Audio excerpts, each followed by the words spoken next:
out. Question. Are emissary are basically a community manager? Yes. If it came from a credible source, then I would assume that it's probably real. Suggestion. Make statement knowing that admitting a mistake was made is hard. Answer. Mistake. This is not mistake. Question. Why? It's time to start preparing for the release. It's time to understand who the true believers. No one is forcing to do anything. It's your choice to just bail it. Don't buy it. It's totally understandable that any company wants to have more revenue. Wouldn't it be better to release a support pack? We are honest with the community. We are not forcing anyone. I would ask, if there is some kind of money issue for Escape from Tarkov, should we be worried about full release? Everything is going fine and going as planned. There's no way this is real. There's no way. Like, true believers? Yeah, this is nuts. Do you plan on addressing the community again anytime soon? Your post on Reddit unfortunately wasn't well received by the majority of the community. They still feel like they're waiting for the right response. They waiting to be as they want to feel. Comment from Nikita. Important part, we cannot give up PvE to everyone. It's too expensive and technically hard right now. Those who will support still get this option. Okay, so it's expensive, so we're not giving it to people. Okay. Answer. Are there other solutions being contemplated since the reception to the Reddit thread was not good? Answer. No. Is there any plan to back out and put water on the fire aside from the EOD features mentioned in the Reddit? No. We are continue improving hard preparing updates for everyone. No more harsh changes. It is an important moment in the history of EFT, but I feel it is what is needed. I believe. Will the new items that come with the unheard edition be only PvE or PvP servers too? There's both. Can we get more info on how the most controversial features will work, namely summoning teammates? It's being worked on. A friend summoner will be available to get for other editions too. Okay. Can we get a choice between a hideout dog, cat, or cat only? Cat is in the plans, dogs later. Friend summon feature. Will it likely be an expansion? No, it will be obtainable item. Why not let this only be in PvE? It's cool. A mechanic for PvP too. Okay. One of the most discussed subjects regarding the whole situation is removal of DLC line for EOD on the website. What? Would it be possible, since we're all under multiple NDA, to be more involved? And maybe what's having more insight and communications, pat notes out of release, material to prep our communities for future updates and feedback? We'll think of something out. Question. Emissary armband win. We'll do it. I'm going to be honest. I think those being in PvP is a bad idea. It's going to make RMT go through the roof, to be honest, or stream sniping. I don't think so. We could always restrict it. Is there a chance the community representatives and longtime emissaries get involved in the discussion if an announcement package or special item would be seen in a good way or community or not? I guess this could get rid of a lot of the hate that comes. We will use this more next time. Gamma container. Many thought it was supposed to be gone after EOD, but it returned after new edition. Any plans to change something? It's possible. You know what this feels like? It feels like he's having an interview with one of these.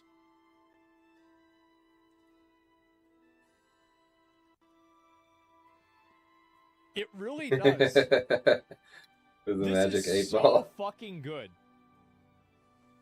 I don't even know what to say. Hazy, try again. Don't ask me. I'm a ball. Signs point to yes. Oh my god. Sad but true. This one seems accurate too. Yeah, it's about it. You want the long answer, Nike, please. But wait, there's more. The more information you can give us, the better, my good different sir. Communities, and the opinions and feelings are basically the same. Those who have the EOD edition are disappointed with all this. In the Discords that I've been in, which published the news, there was always someone playing Tarkov. These Discords are now completely empty. The small PT streamers that we have are always there, 2 or 3 streaming the game. Nobody's streaming Tarkov. This is bombing the community. In relation to Nikita's post on Reddit, players who have EOD don't want to have priority over others to enter a match. They think this is throw sand over the eyes in the community. Okay, it's just throwing sand at people, right, like in their eyes. Trying to solve the problem after it's done. Many people say this new version for $40 to $60 would be acceptable. Like, this is too expensive. SPT, many of them watched the Clean playing SPT yesterday, and this is the single player thing, right? Single SPT is single player Tarkov? Yes, yesterday, and many of them watched Exotic doing the same thing today. Let them change the side.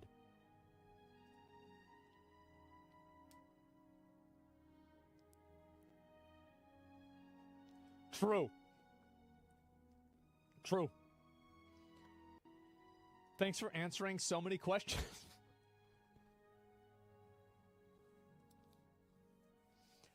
Thanks for answering so many questions for us. We are all so passionate about the game, and when the community outrages, we feel it as well since we are representatives of our community.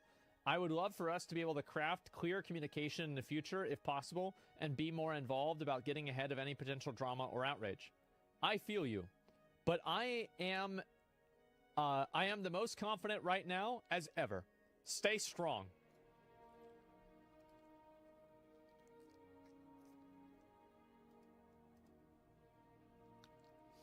I am reaching out to discuss the pricing of PvE content, which might be a high for newcomers. Wouldn't introducing more accessible options also mitigate this barrier and prevent new players from seeking alternatives like single-player Tarkov? Regarding the monetization strategy, many long-term standing players, myself included, are prepared to contribute more financially to support the company. However, I'm curious about Battlestate Games' BM and pursuing the new edition amidst potential challenges. Wouldn't focusing on creating cosmetics and more non-gameplay altering expansions be simpler and more low-risk strategy in terms of the community engagement? Answer: we will think about it.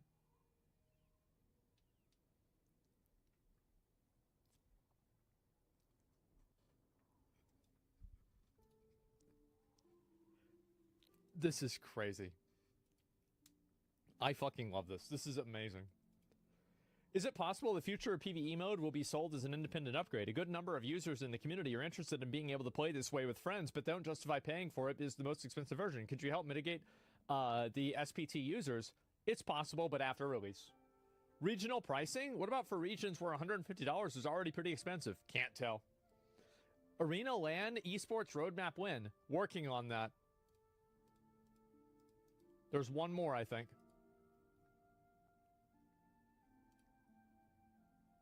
Oh, I didn't get that.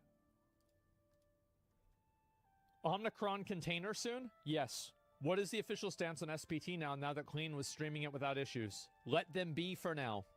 Regarding the DLC line, when you check out the prep order page, the season pass line for EOD has been removed, but you can find it using an internet archive. We didn't remove that.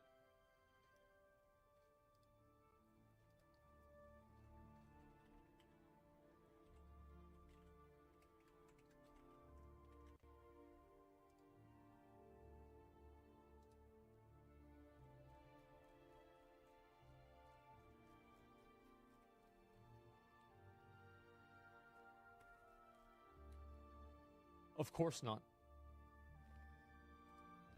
Naturally. Why would they remove it? I understand that PvE feature can't be given to everyone due to technical limitations. At the same time, EOD users feel like they should have this permanently, not temporarily, since it's new and much desired content, and the promise for EOD is that players who got EOD wouldn't have to pay for additional content if they contribute for as much of the most expensive package as they could. Any chance to reconsider and make PvE feature a feature for EOD permanent? Did you read the answer? Did you read the above? We will provide it for at least 6 months after.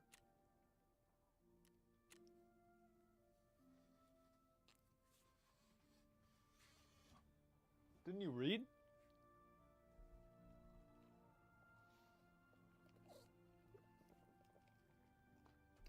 The prices will increase until morale improves.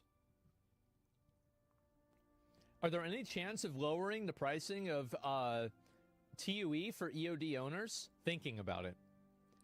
If EOD owners do not get PvE, will there still be, in fact, things that planned that will go to EOD, DLCs, for example? Of course, every DLC later will go with EOD. Okay. Will the future editions like PvE that do not go to EOD but go to the newest version? Not planned. Will EOD continue to be a flagship for all versions of the game going forward? Unheard is just another signature thing. EOD is still important. Well.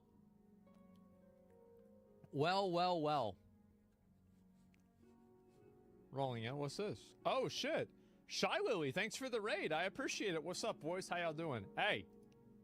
Thank you very much. We're looking at Escape from Tarkov drama. This is kind of crazy. And this is apparently real, right? I mean, I guess it must be. It has to. I mean, I feel... Oh, my God. This Nikita is a nice guy. I mean, again, am I the only person who feels like this is exactly the vibe that I get whenever I start reading these answers? Focus and ask again. Reply hazy. Try again. Oh my God. Ask your mom. Don't count on it. Yep, there you go. Nikita should be in scam jail? Well, I don't know about that. I mean, but it's definitely really frustrating for a lot of the players, I'm sure. He speaks bad English on top of being a douchebag. Of course, it seems too bad to be true. I mean, I do think that it is funny. Like, my favorite part about everything was, like, that massive paragraph of, like, yeah, we really appreciate you guys doing all of this stuff. Let them do everything. Like, yeah, for sure. Yeah, thank you so much. Regarding the monster, we will think about it. It's possible. Let them change the side. It's like, you know what this reminds me of? You ever, like, try to have a conversation with a girl and, like, try to force a conversation even though she's obviously not interested? I feel like Nikita's that girl right now. No? I've had that happen. Yeah, my wife? Oh, that's... Okay. So yeah, true believers, this can't be real. There it is. The distress signal device is for PvP2. So this means that you can use this special signal device to randomly summon in your friends whenever you're pinned down. So, like, you can be stalking somebody and trying to kill them, and then you just use the device and summon, like, fucking Avengers Assemble. Fucking, and then, like, well, it works both ways, doesn't it? And then 3 guys just like, hey, oh, we're here. All right, let's get them. Pull it. Yeah, you just pull a team out of your ass. Exactly. Helldivers? Yeah, literally Helldivers. TLDR, fuck you EOD users and the rest of beggars and poor idiots. We only care about new package buyers. Yep. Do you think BSG will survive this, or EFT for that matter? I think they will. So this is my opinion, is that I think they will. And the reason why I think they will is because there's no other competitor that people are willing to go over to right now. Exactly. Like, there's no game that provides the experience that Escape from Tarkov provides in a way that is an improvement from Escape from Tarkov. And I'll give you a parallel for this. The one big reason, I would obviously say but there's other the ones. parallel is WoW. So back in Warlords of Draenor, the game was a complete joke. It was awful. Everybody hated the game, but people stuck with the game. A lot of people did, and they all came back to play Legion because there was no other game on the market that could replace the experience that people had for WoW. Now, fast forward to Shadowlands, whenever Final Fantasy was out, Lost Ark was coming out, and all these other MMOs were on the market. And then whenever WoW tried to pull the same exact thing, then people actually moved over and they started playing other games instead. So, and obviously, like, WoW is still, like, the king of MMOs, like, by a mile. I'm not saying it's not, but I am saying that, like, if you look at, like, WoW's market share, like, and I do apologize for, like, these colors and everything and, you know, trying to get all this sorted out, but I hope you guys understand whenever I do it. And so, okay, so now we have WoW right here. And this is Final Fantasy 14. This is New World. New World is popular in 2021. Lost Ark. And then OSRS. Right? And like, there are other ones too, but I'm just using these as an example, okay? And then with Escape from Tarkov, the truth is that Escape from Tarkov is probably in about this situation, where Escape from Tarkov has such a massive market share of extraction shooter audience that it's almost impossible to get people to move away from playing the game because there's no game that you can easily go over to that provides the same experience. And this is DMZ, other clones. So, I apologize about the what do you call it? The sizing here. But you see, WoW, obviously, in 2014, had such a massive market share that whenever people were like, oh, we don't like the game, okay, fine. Go somewhere else. There's nowhere else to go, so you stay in WoW. In 2014, this same thing happened, but there were a lot of other options, like Final Fantasy XIV, New World, Lost Ark, OSRS. So WoW was only, let's say, half of the market share, and that's whenever they actually lost market share and they had to compromise in order to maintain their dominant spot. And so, Sorts, trust me, bro? No, I think this is a fact. I think it really makes sense. There's nothing about this that doesn't make sense. Yeah, and Escape from Tarkov, the truth is that right now, there are no other big extraction shooters on the market that have an audience of people. That's true. And I'm not saying that they don't exist at all. But what I am saying is that they are so small that they're not relevant and able to compete with Escape from Tarkov. Gray Zone will kill it. Yeah, and there were a lot of games that we said was going to kill WoW. And eventually, they didn't. The truth is that WoW did not kill... WoW is still... I mean, to be honest, WoW is still a popular game. So, like, what are we talking about killing the game? But, like, the truth is that it's obviously not as popular as it used to be, and it doesn't have the same level of, like, market awareness. Growzone is more of a DayZ competitor. Well, I think there's always going to be, like, a spectrum for it. Because, like, for example, let's look at the Twitch directory. So, if you pull this up, let's see how many MMOs are on there. So you've got World of Warcraft.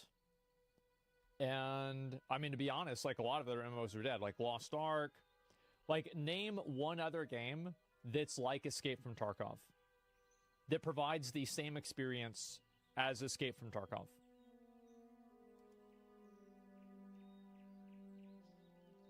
There's none.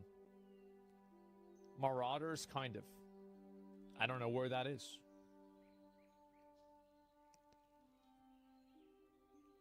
The Hunt Showdown, maybe? Rust, maybe? But nothing really seems to provide a one-to-one. Rust is kind of similar, but you keep looting the base, yeah.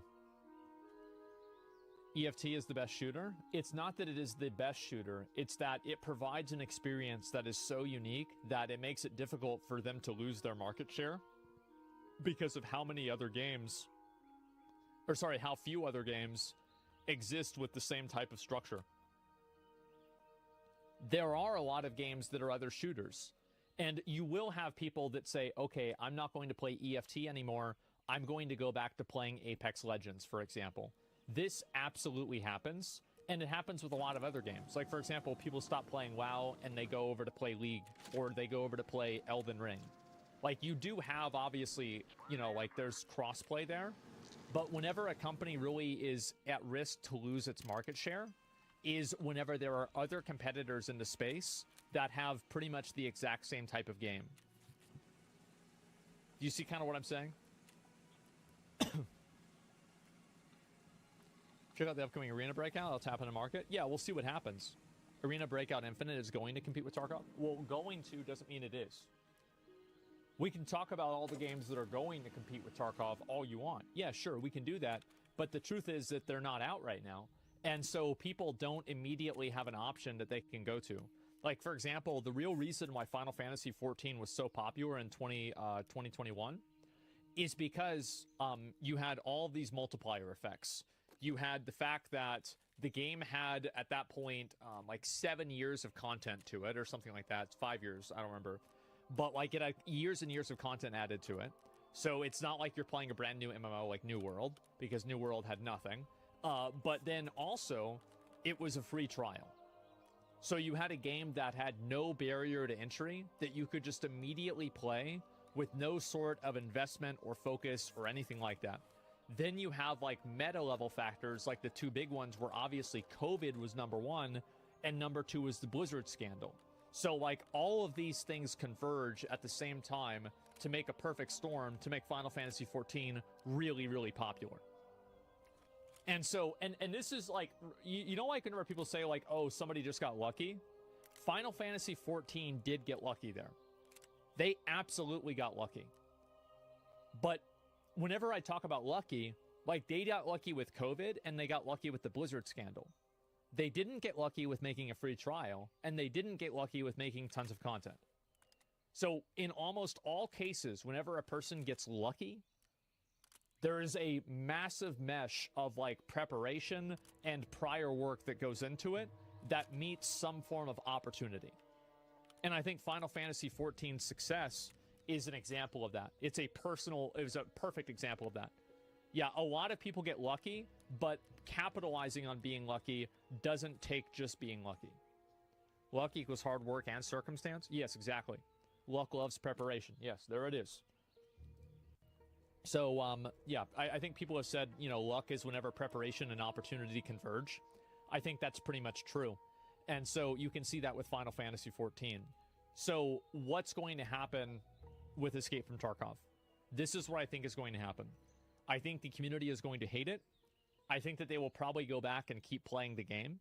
And I'm being very cynical about this, but I've played video games for a long time, and I've seen these different dramas happen, and I don't think that this is bad enough to make people actually stop playing the game, because it doesn't affect most people's general game loop, right? Other than PvP. And so I don't think that people are going to quit, but what this will do is it will make the next time that a competitor to Escape from Tarkov comes out, it will make that competitor twice as appealing. And the amount of hype and excitement for that game will be twice as high. And let me give you a great example. Last Epoch. So basically what happened with Diablo 4 is that Diablo 4 came out and it was a piece of shit, right? It was bad. There were a lot of things wrong with it. Season 1 comes out, it's a piece of shit. Season 2 comes out, it's better, but there are still a lot of things wrong with it. Very shallow experience. People are not happy with it. Guess what happens? Last Epoch gets a much larger boost because of Diablo 4 being bad. I think that if Diablo 4 hadn't existed, Last Epoch hype would have been less than half of what it was. Also, keep in mind too, the PoE expansion after the first, the first PoE expansion after Diablo 4, Grinding Gear Games said that it was their highest played expansion ever. And do you want to know why? It's because all of those people from Diablo 4 that started playing the game and didn't get the experience that they wanted tried out Path of Exile. So this isn't going to hurt Escape from Tarkov immediately. It's not like tomorrow everybody's going to quit playing. But it will be like a debuff. It's like Sunder Armor or something like that, where now you're taking more damage, and the next time something comes to attack you, it's going to do more damage to you. Why does everything you describe go through a WoW filter? Well, I mean, I could give it in 15 other different ways, right? I just know that a lot of people play WoW and it's easier to understand. WoW filter. Yeah, I mean, I come up with all of these, like, comparisons on the spot. So I'm pretty good at coming up with this shit. I do it a lot. Here's another great example of that. Genshin Impact. Genshin Impact players love to eat dicks. They love eating dicks. They eat so many dicks. They're eating dicks constantly. They can't stop eating dicks. They're addicted to eating dicks. But even eating a dick is better than playing Tower of Fantasy. And that's the exact situation that we're in right now. What I think is going to happen with Escape from Tarkov, I'll wrap all this up. What I think is going to happen is nothing. I think people are going to get really mad about this. The player base might go down a little bit, and everybody is going to talk about how much they hate it. But as time goes on, and more people see that the extraction shooter genre is very popular, and you're even seeing it become meta-level popular with something like Dark and Darker. Or that other game, I forgot there was another game, Dungeonborn or something like that, that was basically a Dark and Darker clone that was also popular. So, Dr. Disrespect's game, yeah, you're seeing a lot of other people that are catching on to the extraction shooter trend, and you're going to see other games come out that are able to compete with this. It's not going to happen right now, but when it does happen, the hype for those games will be artificially higher because of the fact that Escape from Tarkov made this mistake today. That's my point. That's what I think is going to happen. As soon as a new game comes out with the devs are respecting their player base, EFT will be done, yes. but not yet, and not until then. Yep.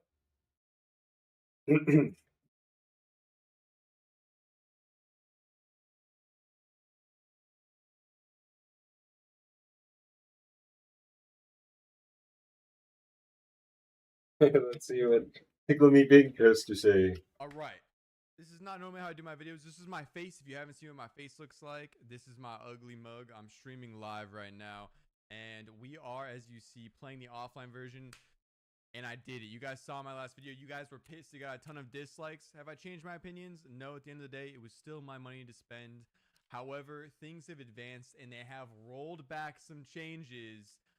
I'm on Team Blue right now. I've made myself the martyr of Team Blue. I said I wouldn't bend the knee. However, they're making Team Orange look pretty appealing right now. And I, for one, am loving the race war that's going on Tarkov right now. I'm making a lot of eye contact with the camera. I don't normally do this. But we're going to go through these Reddit posts here. So basically, they're going to be giving advantages to Team Orange, which is EOD. If you're not keeping up the race war, that's Team EOD. I've come up with this whole race war. I think it's really funny. I'm just having a great time. Everyone is pissing each other and like throwing shit, and I'm just laughing my ass off. But they have come out with some perks. So check this out, guys. So, hello Tarkov citizen. This is from Nikita, by the way. It just came out 8 minutes ago, keeping you guys up to date. To honor the owners of EOD version and their indelible importance. You see, I know what that word is now because I googled it earlier. It means like a marking left by a pen. And enroll in the EFT universe, we plan to add the following new unique features to the EOD edition. Faster return time of insured items. So this was a perk of the blue skins. Increased personal trader buying limits. So this is unique and new. So think about ammunition, like armor piercing ammunition. This is a fucking insanely good perk. Don't gloss over this. Any of your armor piercing ammunition, you're gonna be able to buy that much more, right? I'm not sure how it's going to work for, let's say, like your trooper backpacks, the meta backpack you can buy. You can only get 2 of them a reset. Does 20%, does that get rounded down? So it's still 2, or does it get rounded up just to 3 then? I'm not sure. We'll have to see how that actually works. And they said they will be implementing these soon. They're going to increase basic PMC karma, which once again isn't in the game, but the blue skins were getting stuff that wasn't in the game yet either that people were worried about. So we don't really know what this will have in store. So I'm not going to be mad about it or anything. Access to unique hideout crafts. Once again, we have no idea what this could be. That could range from, yeah, you're going to be able to craft a Bitcoin with I don't know, a fucking used bandage, right? We don't know what this is gonna be. Increase basic charisma skill. This doesn't matter at all. Special quest line with increased box size reward. This will give you what the blue skins have, except for you don't get out the gate. You do have to do a quest. Ability to skip 2 daily quests per day, free of charge. I mean, if you're doing your dailies, whatever, doesn't matter. Unique dog tag, unique armband, unique set of clothing, and unique legacy device. We have no idea what this device is going to be. Is this going to be the equivalent of the radio? We actually know what the radio does now. The radio that's supposed to make it be super overpowered, stop scavs from shooting from 60 meters. Oh, they didn't mention the fact that if you shoot a scav with this device, it's supposed to make scavs like not shoot you. You actually lose your rep. So it effectively does nothing. It is terrible, guys. It really is. And it only works on scavs. It doesn't work on like things you'd want it to work on, like cultists or rogues, for example. Which is very, very weird. I don't really understand. I can't think of a case use of when I would want to use that radio from the blue skin edition. High priority matching for your DNRs. This, I don't know what the fuck this is. This is not it. Sure, it's a perk we're gonna be getting, but what the fuck does that mean? Does that mean people that don't have EOD are just gonna be sitting in queue forever now? Are they gonna sell this high priority matching after the 6 months? I think they scrapped it, right? Maybe you get do you want to be paying for high priority matching down the line? No. I'm team sniffing glue, dude. Access offline PvP for 6 months. I think they just need to give it to EOD owners. And also, people thought in my last video that I was like Angel, save us. Team Battle State Games or something like that. That's simply not the case. I was just looking at the pros and the cons of both, and I know people were like, y'all were going around like chanting, you're like, Battle State Games is unfair. Nikita is in there, sitting at the concession, plotting his oppression. My girlfriend's laughing in the background. Like, I know people were pissed, but I was just like looking at the pros of it. You know, I was an EOD player. I also felt like a bit betrayed, but I was looking at the positives for it, and I'm not going to change my morals, not going to change my stance. I think a lot of people jump to the conclusion that they were like, you fucking Tarkov sympathizer, but like, I just felt like it wasn't so black and white. You know, a line was to be drawn in the middle. So, are you guys pleased with these orange skin upgrades? Are you team fucking orange skin? Are you team fucking blue skin? I've unfortunately became the spokesperson of team fucking blue skin, and I think it's too late to go back. I'm curious. So I was orange skin before, if you don't know. Long time orange skin here. I was on team orange for a very long time, and I swapped to blue skin. Does that mean I get the orange skin perks, or am I gonna be punished for being weak? I was told blue skins are weak. So am I gonna be punished? Do I not get these rewards for having EOD in the past? But then upgrading, I don't know. We'll have to see, and I guess I'll be in an interesting case because I think a lot of creators didn't buy it. And on a side note, I see all you guys fucking standing behind these creators who are sitting there farming you guys in front of tens of thousands of fucking viewers a day after day. Not day after day, like last 24 hours, spamming the ad button, printing. I mean, they're literally making like $100,000 a day off the shit, being like, I just can't believe they did this to the little guy. It's about principle. Guys, these motherfuckers are driving to McDonald's in their Lamborghini with your fucking money, pretending they give a fuck about $100 version of the game that they were going to buy in the first 5 minutes of the stream anyways. It doesn't fucking matter. They just read the room and saw you guys were pissed and then aligned themselves with you. They don't fucking care whatsoever. I see all the sitting here, no names. Team Blue. They're like, Team Sniffing Glue. Let's go. Guys. This isn't it. Guys, if you want to stand with me in solidarity, we're gonna be playing Minecraft for the next week, and if you guys could sub, that would really mean a lot. Make sure to show up. They're taking fucking paid vacations, guys. They don't want to play Tarkov. It's their job. They're just taking a paid fucking vacation to go play DayZ, go play fucking Minecraft. Thank you for the gifted subs, Lazy. I'm filming it right now, so I'll get back to you in just a second. In 1 to 2 business days, I read slow, but that's the fact. It's theatrical performances, guys. They're putting this on. They're putting a fucking guise on to please you guys. These content creators make a shitload of fucking money. They don't care about this $100 version of the game. They care about stirring the fucking pot and getting clout. And you could say that that's the exact same case for me. However, I try to be super honest, super transparent. I've shown my fucking tax returns on stream before, guys. And I just think everything wasn't so black and white. I think Battlestate Games was kind of in a shit position. And the reason for that is basically people on Reddit and Twitter were whining about how EOD needed to be removed. Now, EOD was the biggest income earner for Tarkov, right? So the biggest way the game you like to play makes income was getting taken off the market because fucking losers on Reddit and Twitter were screeching about how EOD needed to be removed. Everyone was freaking out about this new edition who had EOD, and this new edition barely had like small boosts over the other edition. People were freaking out, but I didn't see anyone freaking out about the massive difference between standard edition as well as EOD. So you couldn't even buy EOD in this last wipe if you guys didn't know that whatsoever.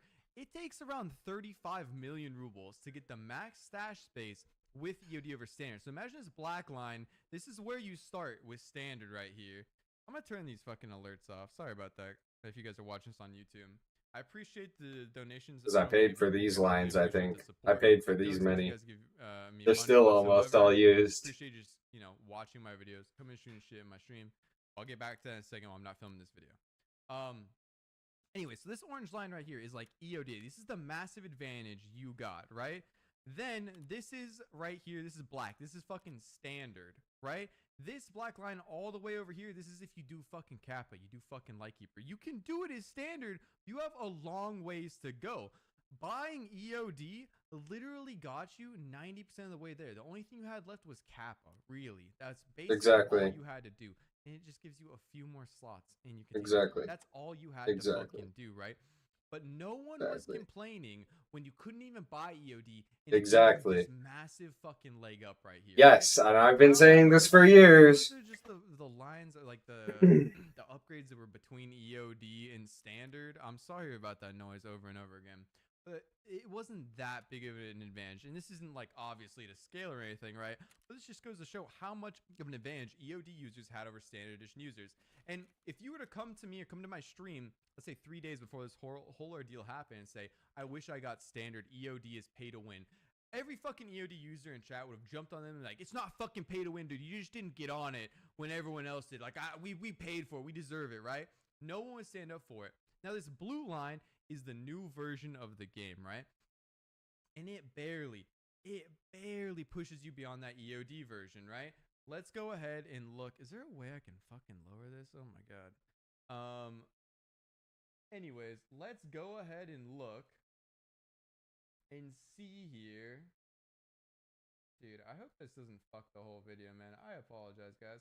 I wrote down some things right here. So, no one cared the new players couldn't buy EOD, and basically told them to suck it up, and it wasn't pay to win, right? And it's not, okay? Escape from Tarkov is not pay to win. The game is fucking difficult, right? When you buy EOD, it's nice you don't have to do all that stash-based shit, right? You can do it all on standard. It's not necessarily pay to win. However, everyone suddenly turning and saying this new edition was pay to fucking win with super small upgrades was ridiculous. Now let's look at these upgrades. The distress beacon, the respawner, right? This item isn't in the fucking game, guys. Also, this item was leaked a long time ago by a content creator. Not a long time, a couple months ago by a content creator whose name doesn't need to be said, but it's not even supposed to be in the game yet.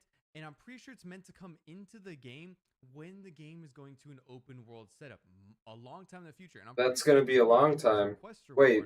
From Zerachi. Wait, that's crazy as a feature. Leaked a while ago, but I'm pretty sure a quest. Zerachi is a quest giver leaked. Oh, that's insane! I didn't want to know that. Oh, it's spoiled. Don't look at my stream. You'll spoil the fucking game, dude. You were supposed to find out by playing. Fudge, dude. Fudge. Fudge. What, half of that? That's 1,000 rubles. You take the SCV extraction. It weighs half a kilogram, right? That's a surprising amount of weight. That'll push you towards the overweight setup, right? When you shoot scavs, you lose scav rep. The whole benefit of the scavs not shooting you above 6 meters is you have to have above 6 scav rep, but you lose rep for shooting scavs while you have it on. There's really no reason to run this radio. I tried to test it on cultists, on bosses, and stuff like that. It didn't work. So I don't understand what the radio is even supposed to fucking do. When would you ever need to run the radio? Is anyone going to be becoming a Tarkov billionaire by saving 1,000 rubles, 2,000 rubles using the SUV? No, they're not. So why does it matter? Now, I understand why everyone got stirred up, and that's because EOD people felt betrayed. I think they're picking bad fights, like yelling at people for purchasing this and saying all this is pay to win. I don't think that's true. I think the big root issue is EOD users should have been given co-op, right? It really feels like they got scammed, and that stirred the whole pot, got everyone pissed, and just everyone was unhappy about the entire situation. I can definitely agree on that. In my opinion, make that co-op version available to EOD for free, not 6 months, for free. Give them that DLC perk of EOD that they signed up for, and we did a giant poll with hundreds and hundreds of people voting. I don't know about you guys, but when I purchased EOD, I didn't care about the DLC. Perfectly reasonable. Yeah, the poll as well. Exactly. Me and probably you bought it for the stash space and the gamma container. When I started playing in 2017, stash space gamma container, exactly. Massive difference. It doesn't matter as much. You can actually upgrade the everything that the EOD version has. You can get on standard. Back then, you couldn't do that. You know, rubles stacked to 50,000, and that was it. There was no containers in the game. If you wanted to make weapons smaller, nothing, right? You really could only keep like 2, maybe 3 kits in your entire stash, and that was it. That was it. If you wanted to play the game more than that, you really I remember. EOD, guys. And for me and a lot of people back then, it was never about the DLC. It was never about the DLC. It was about the vision. For the stash and for that that gamma container, right? And we have gotten that value. I mean, Team Glue, dude. Team sniffing glue, dude. 9,000 hours. Don't sniff glue. Worth, right? It is a slap to the face, though, that we didn't get that Team Blue mode. It does feel like a DLC. Give it to the EOD players permanently, right? Then, here's my opinion, and you guys could disagree with this. Make that co-op mode, make it a loss leader, man, or a break even. Like a loss leader, like an example, is a grocery store, like a rotisserie chicken. They lose money on that chicken to bring you in the door and buy other groceries, right? Imagine if co-op was a loss leader. And how can it lose them money? A lot of you guys, you were cracking jokes the fact that you have a matching time for the co-op. That is doing us a favor, guys. It is on real servers. It's not peer-to-peer. It's not your friend hosting the connection. It's a laggy disaster, and it crashes, and you lose all your progress. It is on real servers. Server costs do add up quite a bit. Make this a loss leader here, whatever it needs to be. Imagine your introduction to Tarkov. I'm sure we've all had a friend with trying in this game, and they just got their balls fucking crushed. Tarkov is one of the hardest games on the market right now. Make this co-op mode a lost leader to get them in the game. You go in there, you actually Sherpa them, you teach them the game. And when they have a grasp on the concepts, hey, we can go get our balls crushed together in the PvP game. You see what I'm saying? Imagine how many people would stick to Tarkov if they actually got to learn in this co-op mode with their Yeah, friends. it's true. Probably a tremendous amount. So make it so that that co-op mode is buyable for cheap, like a really cheap upgrade from the standard Really edition cheap. of the game. Or Yeah. it just comes No with one would the care. game. Like I said, that lost It would be okay. perspective, right? They're gonna be More really offline if access. someone buys the standard edition of the game, they know It's unfortunate. anyway, so I don't really see how they lose Because, out. They're like, probably just I gonna don't know. sell They more copies of the previously game. said And it does appeal. they previously said that they didn't want to release the offline version due to security reasons in the anti-cheat. So I don't know how much merit that holds. I just wanted to bring that up. That's just what they said to it casually, previously maybe not everyone on who's into the Tarkin your balls across the ground. I know a guy who's super fucking disabled, and I'm not talking about your typical disabled fucking gamer who's just a dipshit. This guy, he got fucked up basically in battle. I don't know why I'm laughing. I'm just not good with this stuff. But he literally plays the game with his tongue, okay? This motherfucker is probably really going to enjoy the co-op mode, okay? He probably does not want to have to deal with people who have both their fucking arms shitting on him all the time. And not everyone, maybe this is a terrible example, but not everyone is going to want to come to the main game. But it's still going to be great. It's For true. mill simmers. I know tons of mill simmers who never... I think accessibility is overall good for the game, and there's a lot more pros than cons for that, I suppose. Because there's already so many fucking cheaters in the game. I don't know. I need to see change on that. Like, all I see is, like, when there's less players, there's less cheaters. That's the only correlation that I've ever made in the game. Less players equals less cheaters. The game's more dead, there's gonna be less cheaters.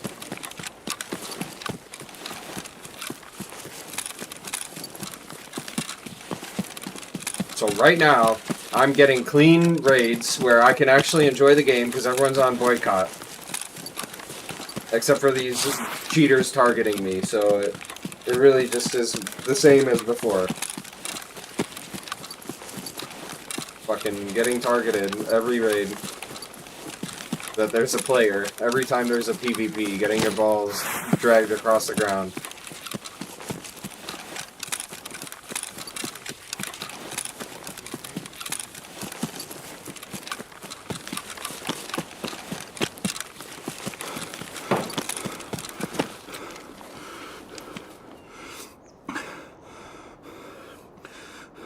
We're gonna do a raid now, right? We're gonna play the game. Gotta enjoy it while it lasts. Had me worried for a second today. I thought the game was canceled. Too good to be true, right? No, we gotta go!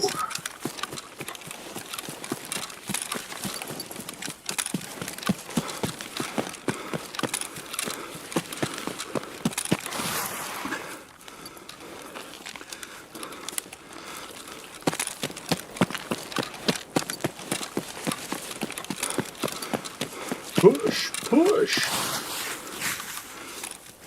Push, push. Oh, someone's boss checking at cottage, right?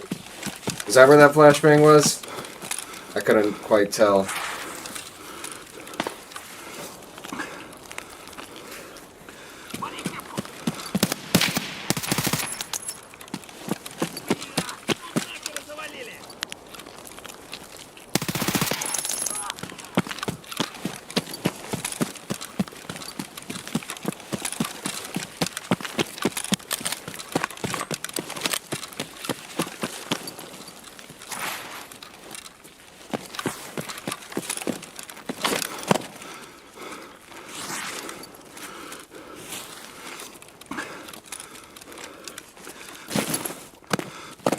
Uh-oh.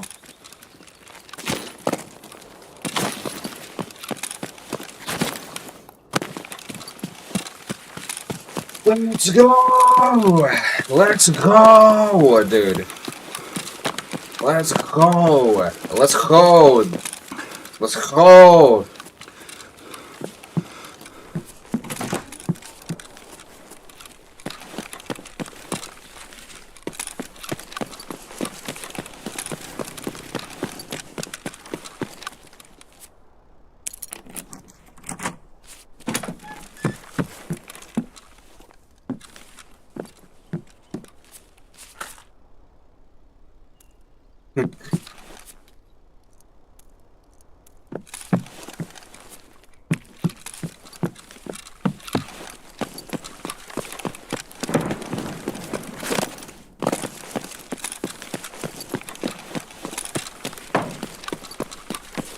No.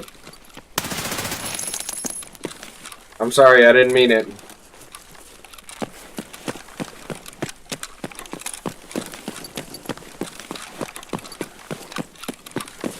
Why is this guy here? Why do I have the worst mag loaded?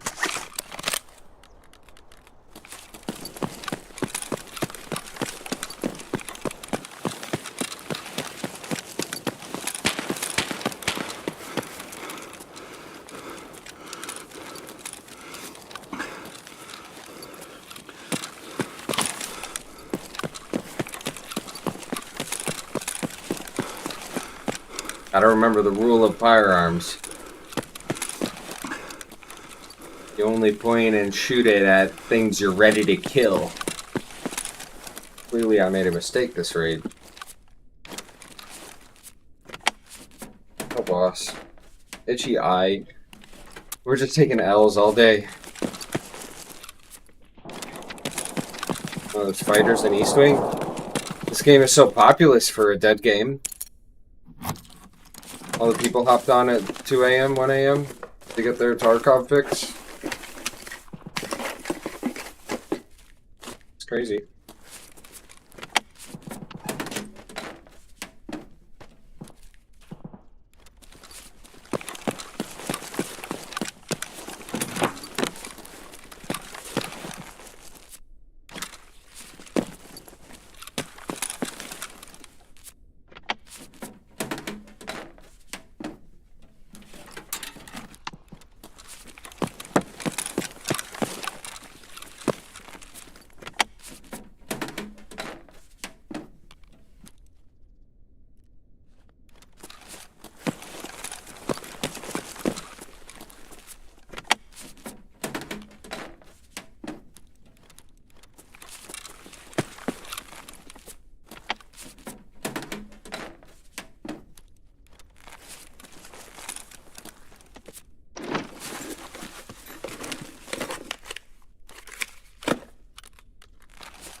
This raid is surprisingly populous.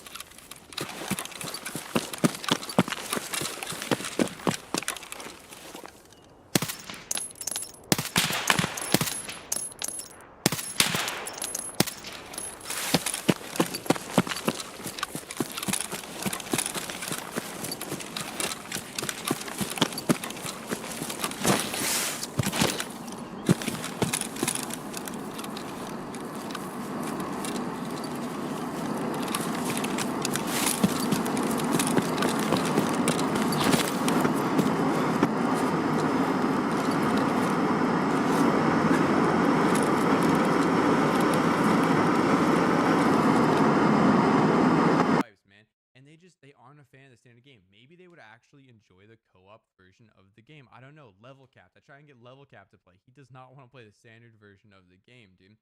So maybe there's a new audience for that there. How does that benefit you guys? Well, they're still buying the game.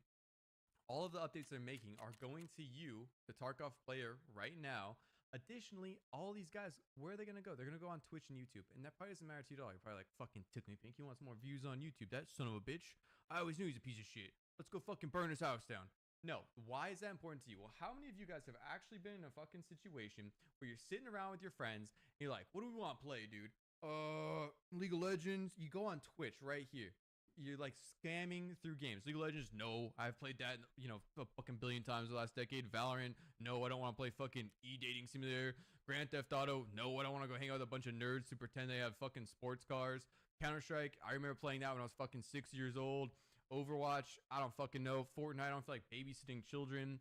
Call of Duty, same fucking game for the last 20 years. What the fuck is virtual casino, right? Pretend virtual casino is fucking Tarkov. Some guy's going through here. What the fuck is Escape from Tarkov, bro? Clicks this shit, right? And the only way this ranks is if there's views on the game. There's going to bring more views on YouTube, Twitch, and it's going to bring more money into the game, which is going to make a better product for you guys. So it's fine if it's a loss leader. It's fine if players are playing the PvE game. I see people talking about how the player base is going to get massively divided. The player base already is divided. People are playing literally single-player Tarkov. Single-player Tarkov rolled out a patch that had a fucking Trojan on it, right? Why do you guys want single-player Tarkov to exist when people could literally buy single-player Tarkov from Battlestate Games, and the Battlestate Games can use those funds to deal with cheaters, roll out better patches, roll out bigger patches. Maybe they run wipes every 4 months. Just make the game better for you guys. That's kind of my perspective on this situation. There are a lot of pros and cons of this situation. I would like to go back to what are the other rewards you get. So basically, these upgrades are here. Beacon's not in the game. The radio fucking sucks. Hideout upgrade. We don't know what the fuck that is. What does that mean, dude? What does that mean? Low bang 9,000 to level my stress resistance in my hideout? We don't fucking know. Same thing with like what they're offering EOD. We have no idea what this could be, so it's really hard to judge what it's going to be. And I don't think this is a good angle from Battlestate. For example, remove the beacon, remove the radio. They effectively do nothing right now. Remove the hideout upgrade. It's not even in the game. Same thing over here on what they're going to reimburse EOD players after they cucked them, right? Oh, you're going to be able to make this this new thing in the hideout. What new fucking thing? What is the legacy item? Am I getting grandma's fucking butt plug? Like, how can anyone be divided? Grandma's fucking butt plug. What the fuck they're even talking about half the time? Like, I don't understand it, right? What else did I write down here? Let's go back to, this is going to be the first time I'm one taking this. Normally, you know, I put on my radio voice and I just ramble here like an idiot, but I cut out a few of the bits. We're just going to one take this, right?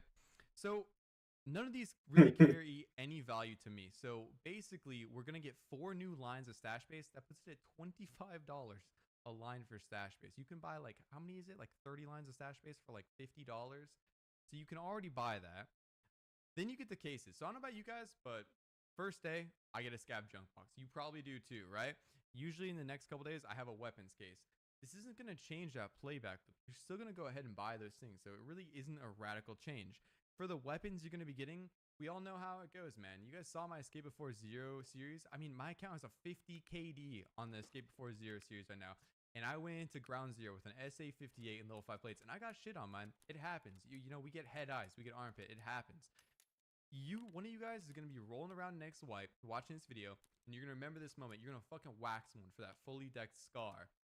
And it doesn't matter that he spent more on the fucking game because you outskilled him. That's really what it came down to, man. So I really just don't think that stuff has any value here. So what I'm looking at realistically is paying $25 a line for a stash base. And on a side note, a couple weeks ago, they used this as a litmus test. They tried microtransactions as a litmus test. And the content creators, they try to get you fucking drummed up about it because drama is great for them. They like to print fucking paychecks off that. The Bahamas are great this time of year, and they want to stir you up about some drama on Tarkov. The thing is, player base didn't care about buying clothing, buying stash base. What did they do? I turned on my stream, people come like, ooh, look at my new sweatshirt.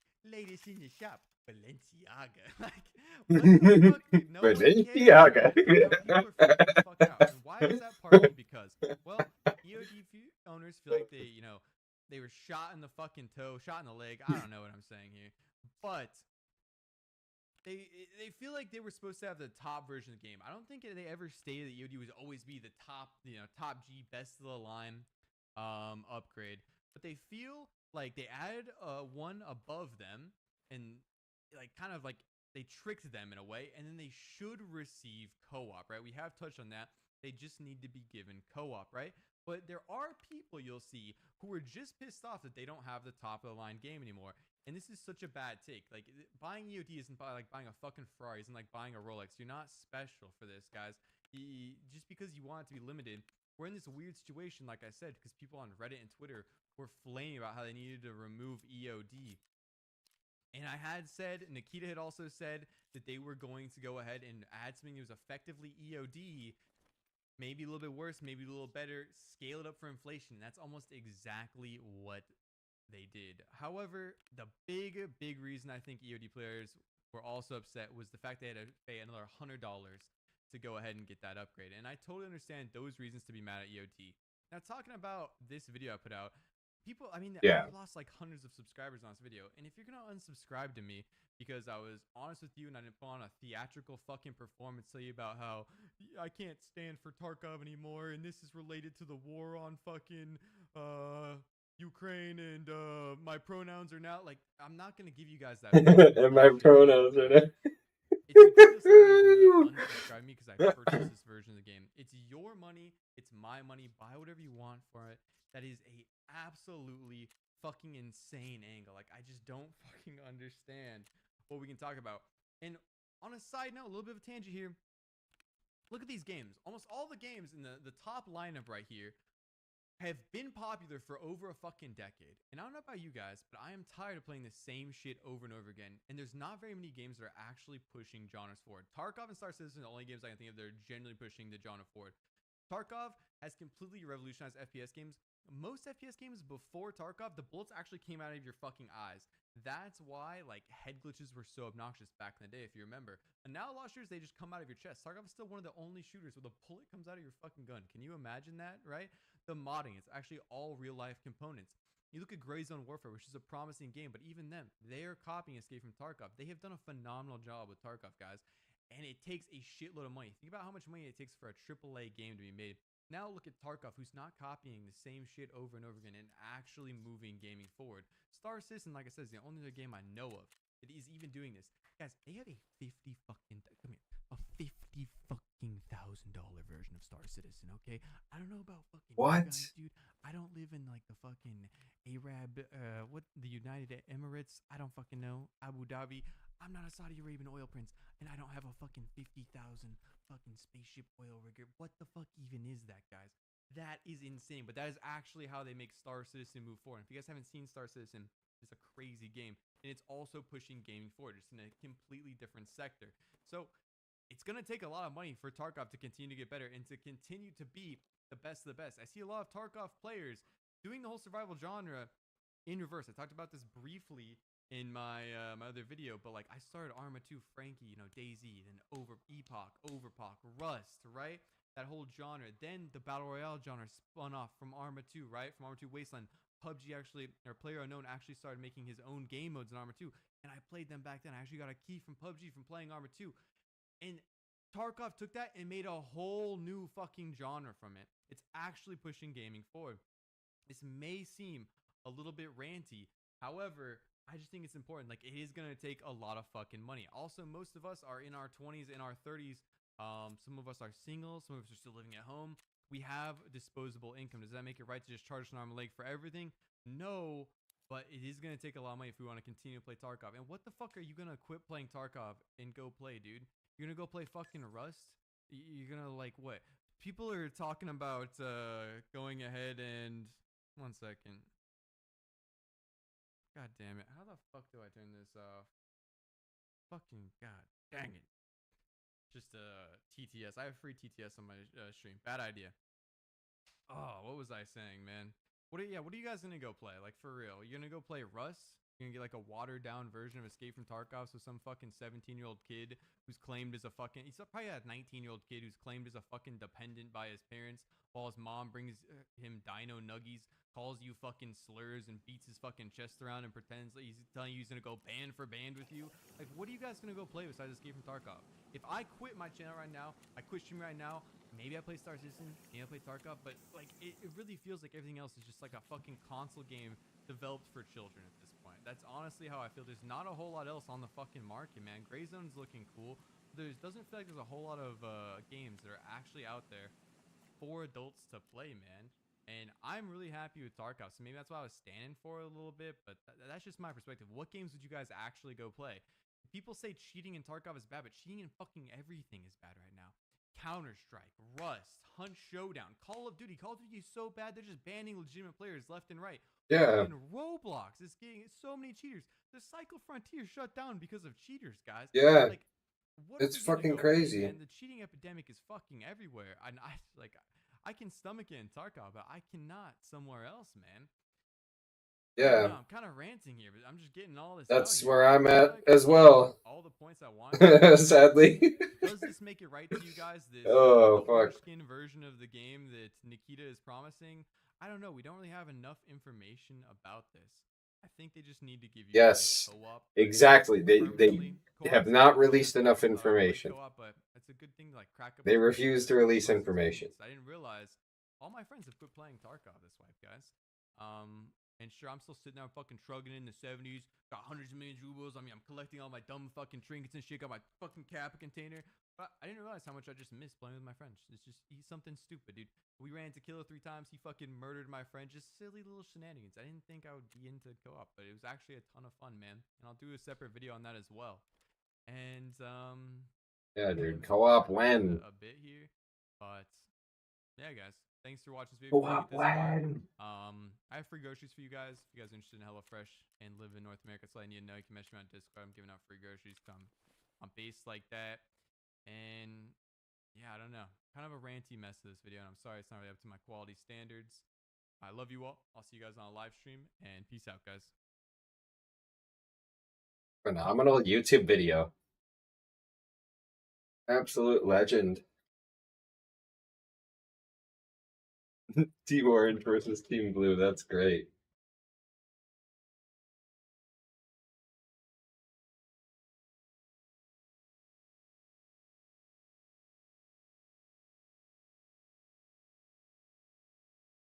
Now let's look at some other gaming Well, issues. folks, a lot of people are mad right now because Stellar Blade is getting censored.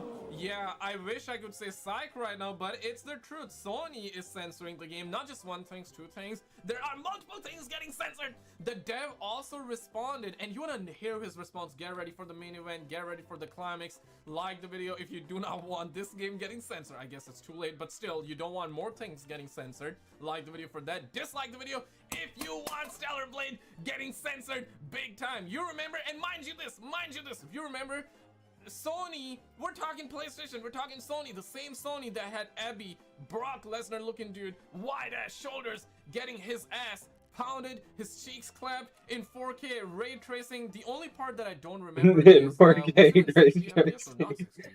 That's the part I don't remember. You let me know in the comments, but this is problematic, guys. Roll it. Wait for it. Now, ever since the hype behind this game was building, there was always an ongoing concern that there would be censorship in the official release of this game. And one of the big marketing points that has been pushed by this company is that Stellar Blade was going to offer the same uncensored version in all countries. This is something that people were very excited about, and it made journalists very mad who claimed that this uncensored release was going to be... Man, brothers were like, we're gonna be taking notes while playing the game. Brothers are taking notes, not denying that. Brothers are already taking notes, but without playing the game.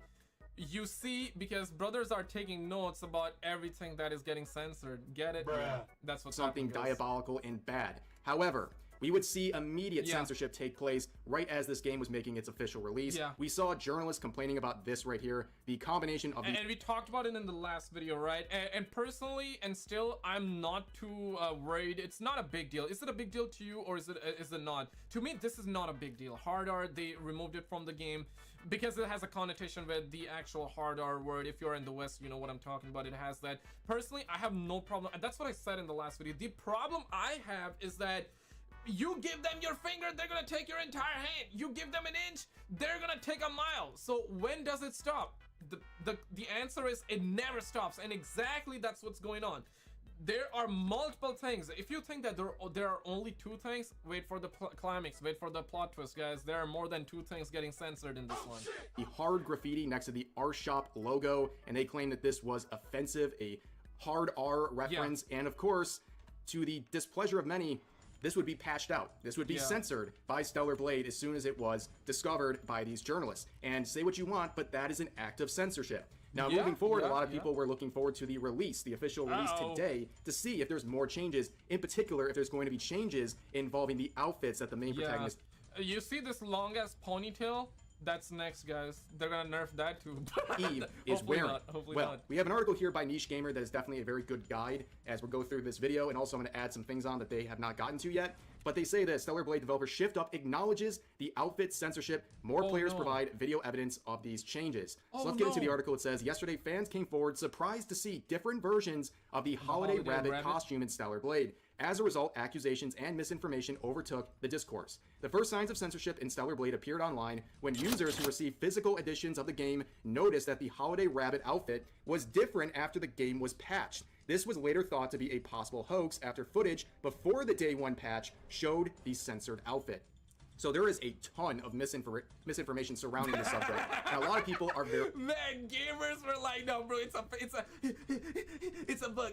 They're not gonna do it. They are doing it right now, bro. They are doing it, bro. Fucking woke What the PlayStation. hell? And we're talking about the same Sony. Why you guys doing it right now, bro?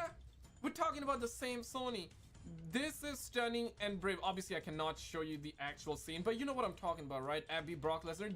Abby can beat Brock Lesnar in real life, bruh. This is how strong he was in the game. Getting his ass clapped, cheeks clapped, ass pounded in 4K, 60 FPS. I'm not sure, was it 60? I could be wrong. Maybe it was 60 on the PS5, but on PS4, I think it was 60 without the ray tracing. But you could have played the game 4K ray tracing and see Abby, Brock Lesnar looking dude that looks like that he could beat up Brock Lesnar, let's just say, right? Getting his ass clipped. Yeah, his walls were getting broken live, and we all saw that in the game, right? So that was stunning and brave. But yeah, oh, God forbids that hetero gamers, hetero men see Abby. Yeah, ew, brother, right? That's what's going on, man. What the hell is going on right now, man? Very confused. Even people with good intentions are confused as to what's going on specifically with this Holiday Rabbit costume. Now, first thing that people saw was screenshots like this. They're going around on Twitter showing a claim that this was the uncensored pre-patch version. Good intention, define that. And another thing before I forget, yeah, they removed the hard R, right? For me, not a big deal. That's what I was talking about. To a lot of people, it's not a big deal. I want to know where you at, because for me, is that like, okay, you're removing one thing, two things from the game. For me, at least, you can disagree. For me, not a big deal. The big deal is that, for two things. First of all, you say that you're not gonna censor the game, and you did it. Secondly, is that when does it stop, right? You censor one thing, two thing. Now you're gonna be asked to censor more stuff, and this game is it's getting so much praise right now. It's getting so much clout. It's getting so much good, let's just say, promo. People are aware. A lot of people are looking to buy this game. Yeah, sure. And it seems like that it's gonna be a banger, and it's gonna sell very well. And I'm certain that the dev team is already thinking about Stellar Blade 2, Stellar Blade 10 right now. They're probably thinking about the future content of the game. What about that, right? So if they are censoring this now, whenever they're gonna come out with part 2 or future content, future DLC, in the back of their mind, they're gonna be like, yeah, okay, so we have to censor this next time when we're making, we gotta censor this and that. The problem is that it never stops, bro. It never stops. Once you cave in, once you bend the knee, you're gonna always censoring. And this part, I'm not entirely sure, correct me if I'm wrong, but hard art, negative connotation with the N-word, and all that. Okay, fair, you remove it, although it didn't mean that, right? It didn't need it to be censored. So they censored it now for crime R, which means completely different else, and guess what? They're asking for that to be removed too. Yeah, Cringe. because it means something else as well. It's apparently a bad word as well, so there's that. And now they get, and next up they're gonna remove her ponytail. Of this outfit, you can see there's more cleavage here, and then on the patched version, you can see they add the little black shirt behind the initial outfit that obviously hides some of the cleavage. It is a censored version of this outfit. Now, some people are claiming that this is a hoax or fake or edited or something like that, because other people who have reviewer copies of this game said that this has been the case all along. This shirt underneath the initial outfit has always been a part of it. This user saying on the left is the bunny suit recorded on 4/14 on my Let's Play. On the right is the bunny suit recorded today on Day 1 patch. So people were claiming that those other examples must be misinformation, and we see some other footage with this censored version dating back to April 24th, which is obviously before the official release. Now, what is going on? Well, it seems that Niche Gamer has the same thought process that I do about this, And here's their claim. What appears to be the case is that reviewers who received a digital copy of the game were actually playing a 1.01 patch as opposed to the game as it was shipped. This transitional patch between the original game and the day one 1.02 patch appears to have been what censored the outfits. The information... Oh, no way! No way! I cannot believe it. I can absolutely not believe it, bruh. This is a felony. This is a crime. And don't count how many times I talked about Abby the Brock Lesnar. And I better not see. I would have $1 million. But this is perfectly fine. This is perfectly fine. This is stunning. This is brave. But this is problematic. This is toxic. This is like brother ew, brother ew. Oh yeah, bro. Brother ew. What we talking, bro? What the hell is going on in gaming? Microsoft before, yeah, because I know, like, the Xbox are gonna clown on PlayStation. PlayStation fans always clown on Xbox Andes. Yeah, it happens always with Sony phonies on Xbox Andes. Guys, it's industry-wide problem. We talked about it in the past video as well. The bigger the publisher, the bigger the studio is, more of this woke crap is gonna be in the game. This is apparently stunning. This is brave. So yeah, this stunning, is Microsoft. brave. They're telling their devs, hey, no curvy female characters allowed. And this is Sony. I mean, they're not saying on front that no curvy female characters allowed, but deep down they are also saying no curvy female characters allowed. So it's happening. Microsoft is doing it, PlayStation is doing it, and I always see these comments, right? Brothers are always like, okay, Skizzo, like, okay, well, we're gonna boycott everything. Let's boycott this, let's boycott that. At this point, bruh, we're gonna be boycotting. We're gonna be boycotting. We're gonna be boycotting everything. Now, I'm not saying, and I never said in the past video because you're an adult or you're a teenager. I mean, you're your own person. You can make your own decisions. If you want to boycott, go for it. If you don't want to boycott, hey man, you can keep on buying. That's your decision. That's a personal decision, okay? So I'm never gonna be the guy that would tell you that, because now it's happening everywhere. So does that mean that you boycott PlayStation, you boycott Xbox? I know PC Master is gonna be like, well, I got a PC, bro, like, so I don't even need a PlayStation, Xbox. Yeah, I get it, boo-boo, that you got a PC, but yeah, I see a lot of comments from you guys saying that I'm gonna boycott this. I see where you're coming from in respect, but like, I think awareness is number one. And also, I guess talking with your money is very important as well. So if you see a product that you like, go for it. If you feel like that the product's not for you, you feel like that it's going too woke and you don't like it, yeah, man, vote with your wallet. It's important, but awareness is also equally important as well. About the uncensored outfits came from individuals who received their physical editions early and played the game unpatched, which at the time meant that it was difficult to verify. In the hour since Stellar Blade became available, more users have begun speaking up about the censorship and have been uploading videos of the uncensored outfits. So we're going to look at the examples in a second, but basically, in a nutshell, the version that people are claiming was the original one from days ago is actually a patched version. This reviewer copy that they're playing has already been patched with these censored outfits. The physical release that came out today is the original unpatched version containing these uncensored outfits. Yes, it looks like there is censorship, and there's videos showing proof of that. You can see users like this releasing their perspective with the physical copy. You can see right here, this is the original unpatched version of this outfit without the shirt underneath. If you go here, you can see they'll go into their interface and they will show everything going on. This right here is the outfit that was before the patch. Damn.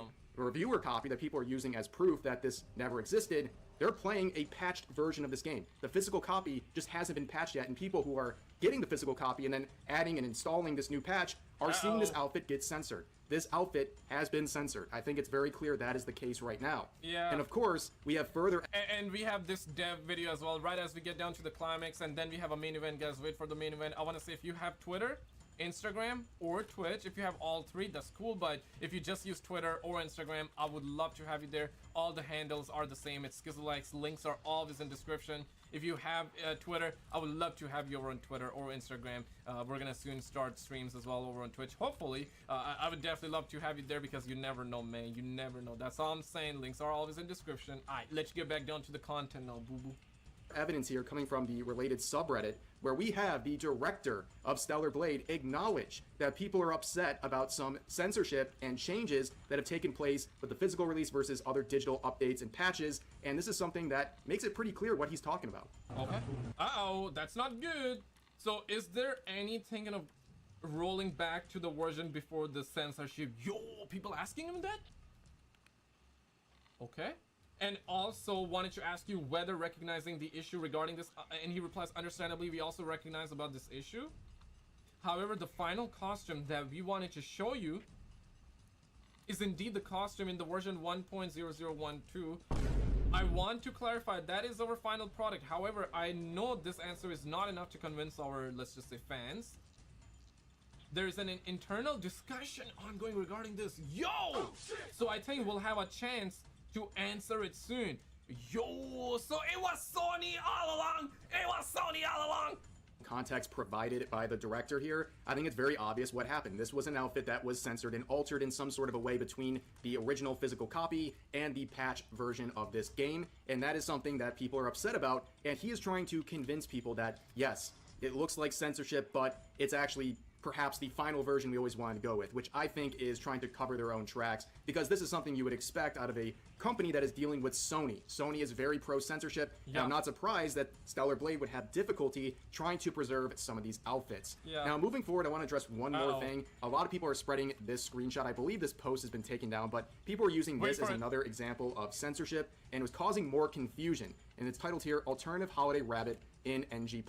You can see it is that same rabbit costume, it's just a different color, but it does have that little patch of clothing to hide some of the cleavage. Now, I think this is the result of something separate. I think, and this is just my personal opinion, I believe this is an alternative version of this rabbit costume that they are adding into this edition of the game. You can see in their initial post here, Stellar Blade New Game Plus mode, available on launch April 26th. If you go down here, you'll see that there's an expanded wardrobe in this release, a whopping 34 new outfits for Eve to earn in New Game. Both of these changes came despite assurances. And now there's like this one. Now this is a part that I did not know till Rev, his channel name is Rev Says Disu, links in the description as always, till he brought this up. This is absolutely crazy. Check this. Shipped up that the game would be uncensored for all regions. And you can he did say that the game is gonna be uncensored, but then it's like you got the before and you got the after here. See posts like this showing the proof that on the left you have the pre-patch version where she is covered in blood whenever blood heads in her direction, and this is the patch version where the blood has been toned down and no longer sticks to her body when it lands. Them removing, like I was saying, right? Them removing one or two things, that's not the problem. The issue is that once you remove and censor one thing, then you have to bend the knee and then you have to censor the rest of the stuff, right? Do you blame the dev? Do you blame the director, the guy that was speaking? Do you blame Sony? Who do you blame in this situation? Do you blame both of them equally? The publisher and Sony as well. I guess Sony is the publisher. So do you blame Sony, the publisher, or do you blame the dev, or do you blame both of them? And this gives this argument a lot more credibility, right? Because once you censor one thing, a lot of other stuff would get canceled and censored as well, banned, censored, whatever you want to call it. And that's what we're seeing right now. In itself, one or two thing is not a big deal, but then it's like you actually got gameplay stuff now getting censored. So yeah, crazy, man. This censorship thing never stops. This like bull crap never stops as well. Once you bend the knee, this is what happens. I definitely want to know your thoughts too. Again, but this is censorship, pure and simple. I mean, it's not like the most egregious, horrifying act of censorship, but it is censorship, and people know. To me, still not a big deal. The big deal is definitely the part that now that the cat is out of the bag, everybody's gonna see the cat. First of all, what I mean by this is that now one thing has been censored, a lot of other stuff is gonna get censored too. So that's the big problem. Normally would be very upset, and just because you like this game or shift up doesn't mean you should overlook this. So basically, what are we taking away from this? Well, we know a couple things. We know that there have been acts of censorship already committed by Stellar Blade. Whether it's the result of Sony pushing them or not, it doesn't change the fact that it is in fact happening. Now, a lot of people have had emotional responses to this, and I definitely caution against it. Some people are just immediately throwing their hands up in the air and saying this game is compromised. It's beyond. A lot of brothers are like, please say psych. Yeah, I'm seeing this too. Like, a lot of brothers are really like, but do I blame the brothers? Absolutely not. Absolutely not. Absolutely not. Because brothers have only seen female characters in the game like this. You know, this is our modern day female game characters. Very feminine. Nothing feminine about it, but yeah, that's what we're seeing in video games. This is for modern gaming audience, guys. Modern gaming audience. Then on the other hand, you got Abby Brock Lesnar. This guy can definitely beat up like Brock Lesnar, even Big Show when he was in his prime, right? and break the entire WWE ring. Yeah, bro, like this is what we're talking about. So gamers, brothers and gamers, or brothers that play gaming. Gamers, let's just say gamers, and toxic gamers were always labeled as toxic gamers, right? Yeah, like for the longest amount of time we didn't had like a feminine female character, so surely brothers caught feelings. Brothers were talking about how they're gonna be taking notes while playing the game. They're taking notes without playing the game, and they're taking notes about the stuff that's getting censored right now, apparently. And some people are overlooking everything that's happening and saying, oh, well, whatever, I'm just gonna play the game anyways. I don't really care if there's this censorship. It's not a big deal. And I think there's a lot to unpack here. A lot of these things can be true at the same time. Sony can be putting pressure on Shift Up to censor this game, while also Shift Up actively censoring the game. And you can also want to play this game and see these changes fixed. Now, where are we? Again, Sony. We're dealing with Sony. Okay, Sony is one of the biggest offenders of random acts of censorship you will ever see.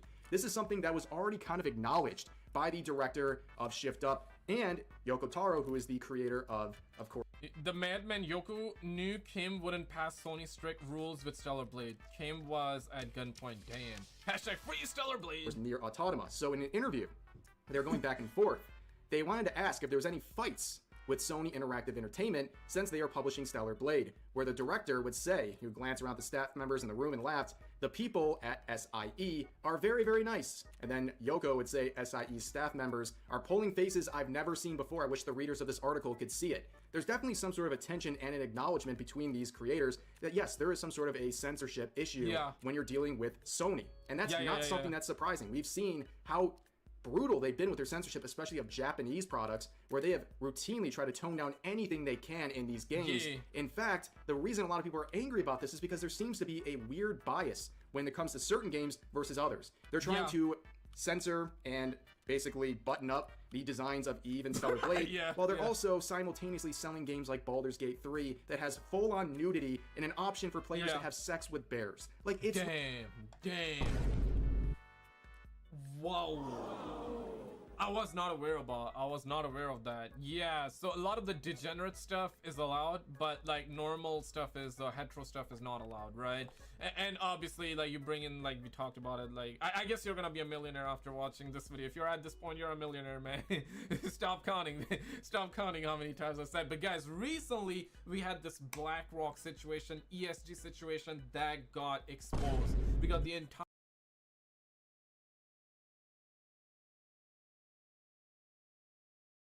You see, people are not necessarily mad that one of the Tim the Tatman homeboy was caught cheating. That happened. You're about to see a video. We have this guy out here was caught boosting as well. Ended up getting a warning. But why are people not mad about this, right? Because, guys, apparently we have this coming instead. People are mad. People are not liking the fact that we're getting new skins for Modern Warfare 3 and Warzone soon.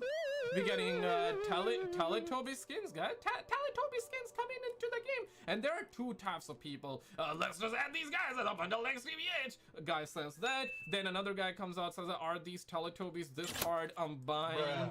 Then another guy, actually, I saw that. Yeah, this one, right? Man says that I'm tired, man. I'm tired. Like the video if microtransactions should be free. Dislike the video if they should charge just like $80 like that King Kong bundle. I get ready for this one. The low IQ streamers have been getting hit pretty hard by Activision recently, and it's fantastic to see. Wait for the Tim the cheating Tatman streamers are finally getting punished by Activision for boosting. This happened last night. Oh shit. Happened last night? So brother got a warning though. Yay. He got a warning, you guys can see. Let me actually put it here. I just got a boosting warning on my account. Okay. Oh, yeah. Okay, he's processing information. His brain cells are... For what? You boosting, bro! You boosting! Huh? Huh? Bro, I just got a f***ing boosting warning.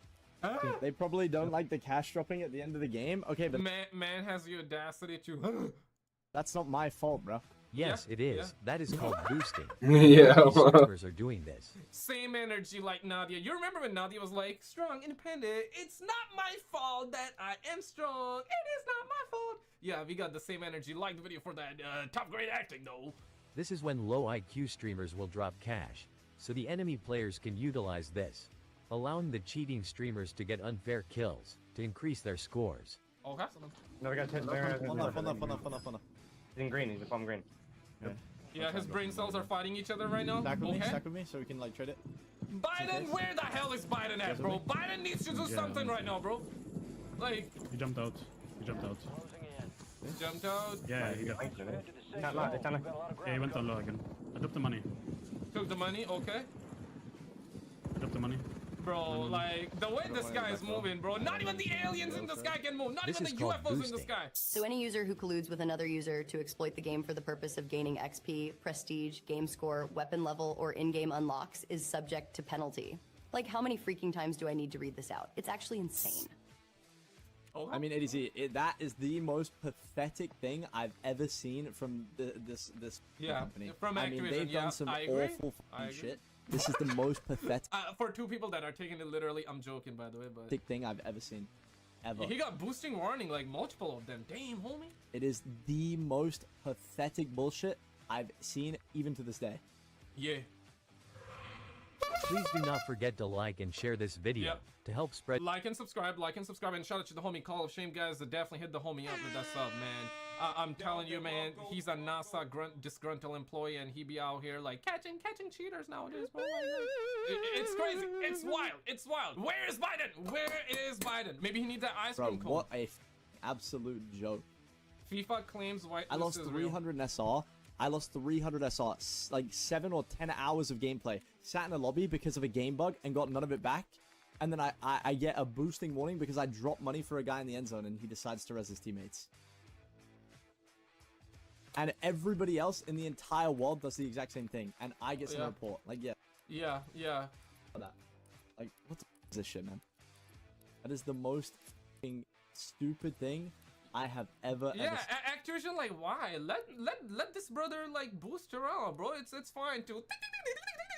Yeah, bro, like, let the homie do it, bro. Yeah, boosting is not cheating. Yeah! Nah, obviously it is cheating. I'm joking around, but, like, damn, bro. Damn, man. Esports, as he's whitelisted, is something the Call of Shame channel have already stated. Wait, what? And? The low IQ streamer then claims that some streamers are whitelisted, but this is something the Call of Shame channel has always claimed.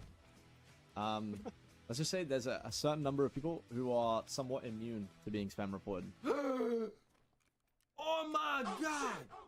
Oh my god! Oh my god! No way! They always do this whenever they're like caught or something like that happen. They're like, you know what? But there are certain streamers that are whitelisted. We know. You know what I mean? Okay, now we have apparently a brother was caught cheating and he comes out and confesses to Tim. Kane Brown, a well-known singer with over 3.6 million YouTube subscribers, with hundreds of millions of views, has been permanently banned in Warzone for cheating.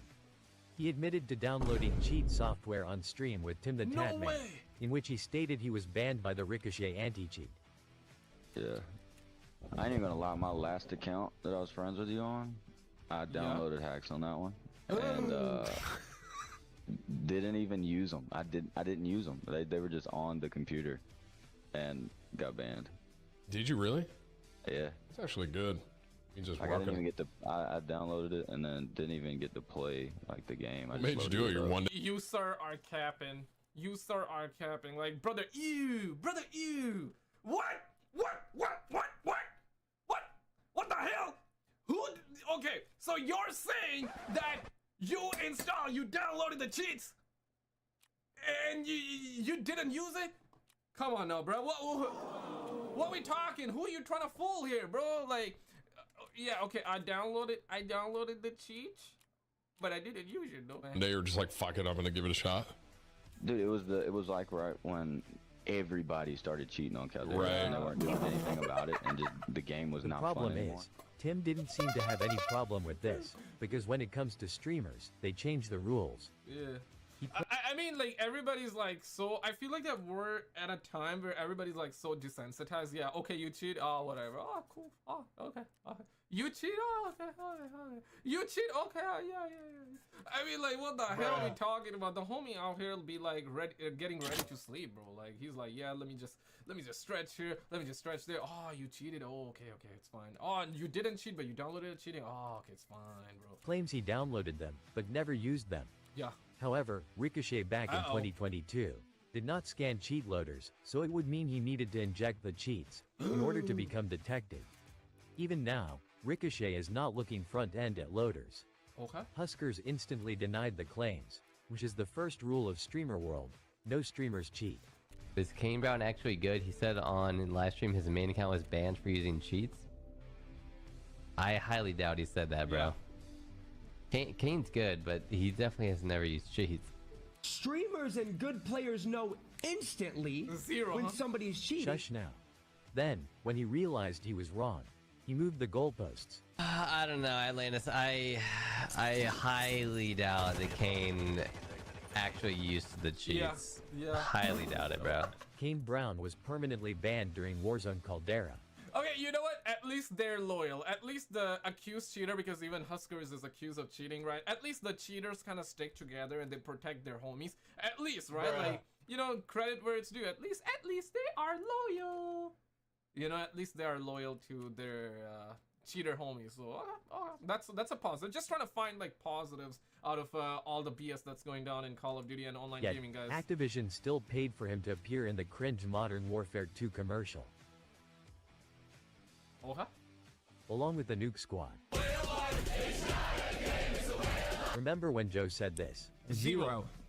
I think he meant to say Zevo. I actually read a comment from you guys, and some of you guys were like, hey, he clearly said zero streamers cheat, but some of you guys are saying, at least one, there was one of you that said that, nah, bro, he never said zero, he said Zevo. Zevo. Maybe you're right. Maybe you're right. I want to personally thank Rage Against My Machine for a great video, who did all the search on this segment, and the link is in the video description. For anyone watching that enjoys our content, like and subscribe, guys, like and subscribe. Continue. Oh, shit. Meanwhile, permanently banned Warzone streamers continue to use a recovery exploit to delink their old Activision ID and generate themselves a new one. This permanently banned Warzone streamer has already completed this process. He posted on the 16th to social media that randomly his account is about to be unbanned. However, this was also the exact same date the cheat developers launched their account unbanner service. But what concerns me is they can even add players to the whitelist. That's insane though, like... Say you swear to God. This streamer is simply ban evading. Let me remind everyone of the official Activision statement. Here we go again. If you see a permanent ban, those are given with the most serious of considerations and only after significant research. Man, all my superheroes are getting caught cheating right now, man. It doesn't matter what excuses people give. There are no false permanent bans. You little weasel. Mutex is now advertising a boosting service. There we are. These stupid streamers should never be trusted. Boosting is against the Warzone enforcement policy. Kindly remind them. Any user who colludes with another user to exploit the game for the purpose of gaining XP, prestige, games... I mean, these niggas clearly don't care about, like, these Ricochet anti-cheat, like this, read, rules, whatever bullcrap you call it. Yeah, they don't care, or bro. weapon level or in-game unlock is subject to penalty. Yeah, these niggas don't care, bro. A well-known cheating streamer, was having a rough time recently while playing Warzone Mobile. Okay. He's here, he's behind the barrier. Strong, independent? Oh. Strong, independent.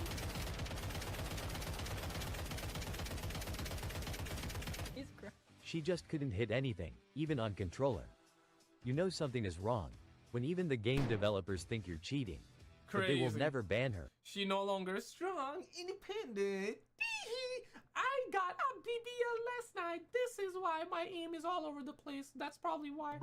I think that's probably why Daddy's Little Princess is back, but Daddy Little Princess cannot even hit one bullet though. That's crazy, man. I'm just saying, when the aimbot is on, it's like laser, when the aimbot is not on, it's like, whoa, whoa, whoa, whoa, crazy. But guys, click on this video on the screen. Recently, we had this drama. The homie was caught shooting live.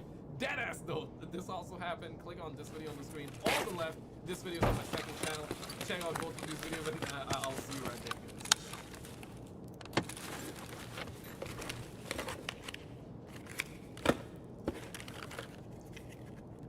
Of the yesterday's video. If you already haven't watched it, you should check it out because you will be missing a lot of content, but I'm sure that you did.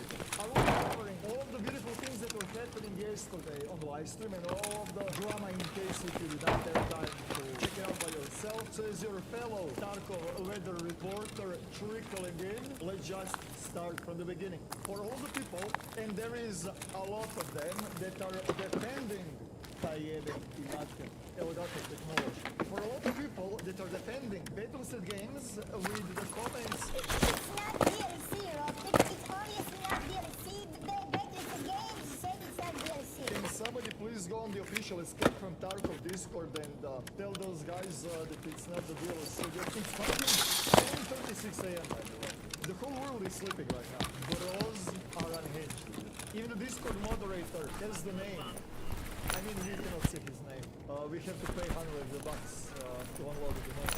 Billy, I know that you're listening to the elite community manager, but he said, it ain't DLC, bruh. It's unique feature, bruh. Of the new edition added, bruh.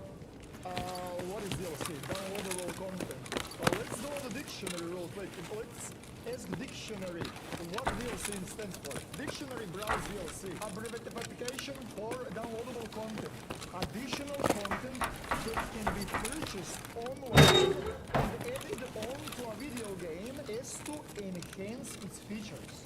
Expansion, etc. You are telling me that additional slots are not downloadable content? You're telling me that unique melee weapon is not downloadable content?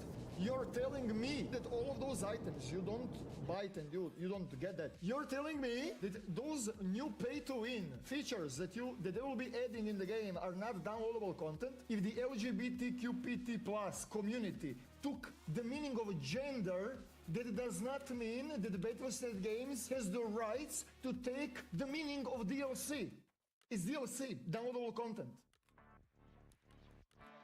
By the way, on the Edge of Darkness, it says free access to all subsequent DLCs, Season Pass.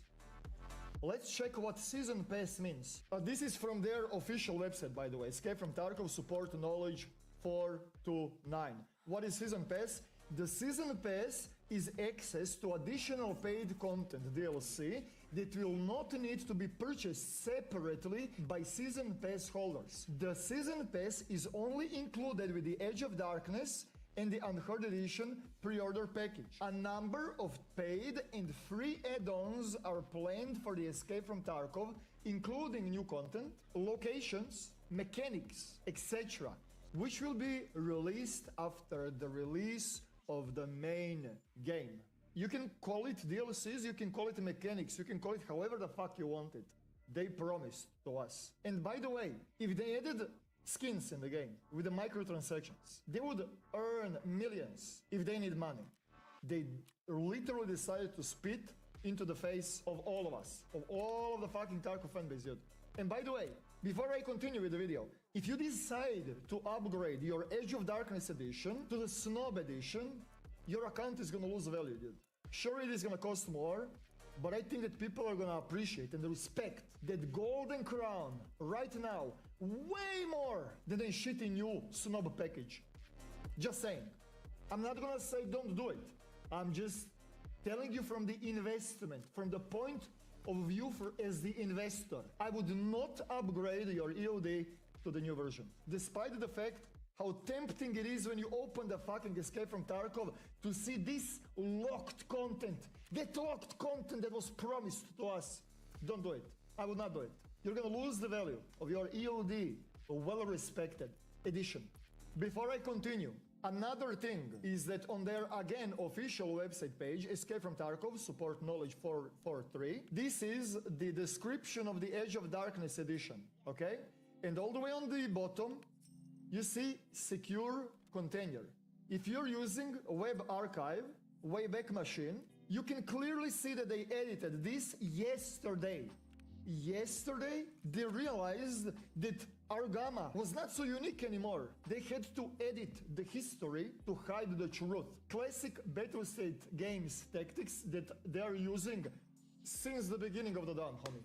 Homie, Sergei Titov is goli kurac compared to this. Do you understand? You don't. Anyways, moving on. Yesterday on Twitter, Escape from Tarkov doubled down, by the way. They said PvE mode. Wait, let me alt tab the world burning behind me here so you can just see. They said PvE mode is unique feature which is available only for the owners of the Unheard edition. We will keep you updated on new features exclusive for EOD owners. Hashtag Escape from Tarkov. You have the reader's context. Usually, you're getting reader's context for scams on tweets from flat earthers, etc. Right now, we are getting the reader's context added on the official Escape from Tarkov post. And the context says, new game modes are generally accepted as a DLC if put behind a paywall. Battlefield sold EOD with the promise that they would receive free access to all subsequent DLCs. Moving on.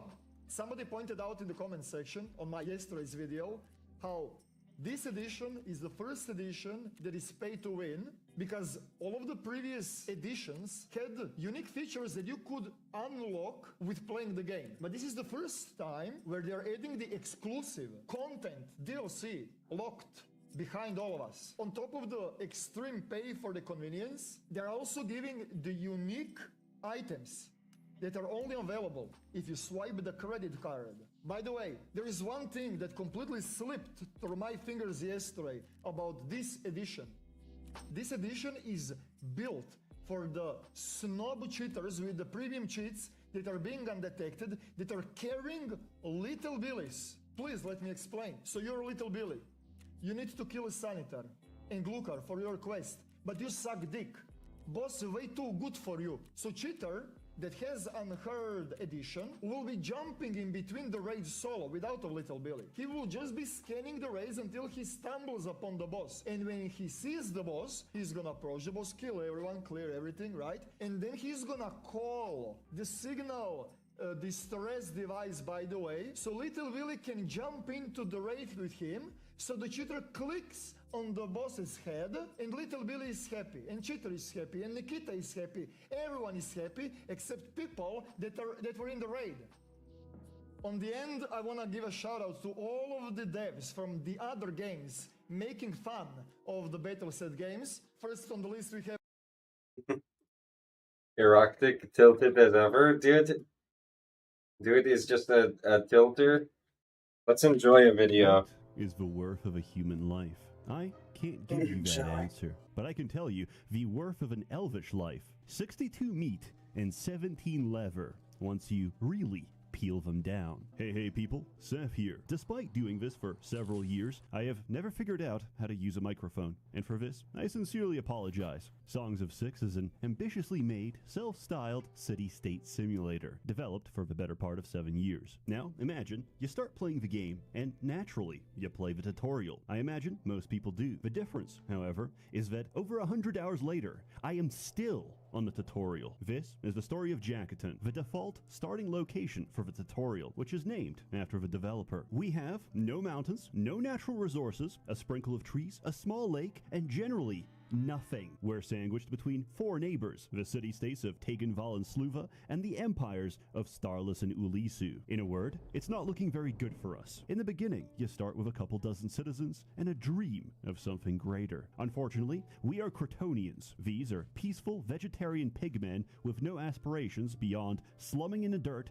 and farming crops. But for our purposes, they're perfect. And I quickly started an agricultural operation. It's not much, but at least we're not starving. Grain has to be processed by a bakery, while fruit and vegetables can be eaten directly. Regrettably, instead of a fruit farm, I started an orchard. I did this on the promise that it's a slow operation with twice the potential yield. To this day, it has produced no fruit, because by the time the fruit trees mature, I get a worm infestation and have to chop them all down. Citizens typically prefer locals over immigrants, and the only way to increase the local population is by having children at the local nursery. In this game, a year is 16 days, and each 4 days is a season. A baby becomes a child, and a child becomes eligible for labor at 4 years of age. Songs of Six encourages the miracle of childbirth with the economic miracle of child labor. Also, after my pigmen accidentally snacked on all the vegetables in the nursery crib, I can confidently tell you infant mortality has no effect on the happiness of your population. But you know what has an effect on my happiness? Getting paid to plaster my walls with illustrations of naked women. Hang on, guys. This wall,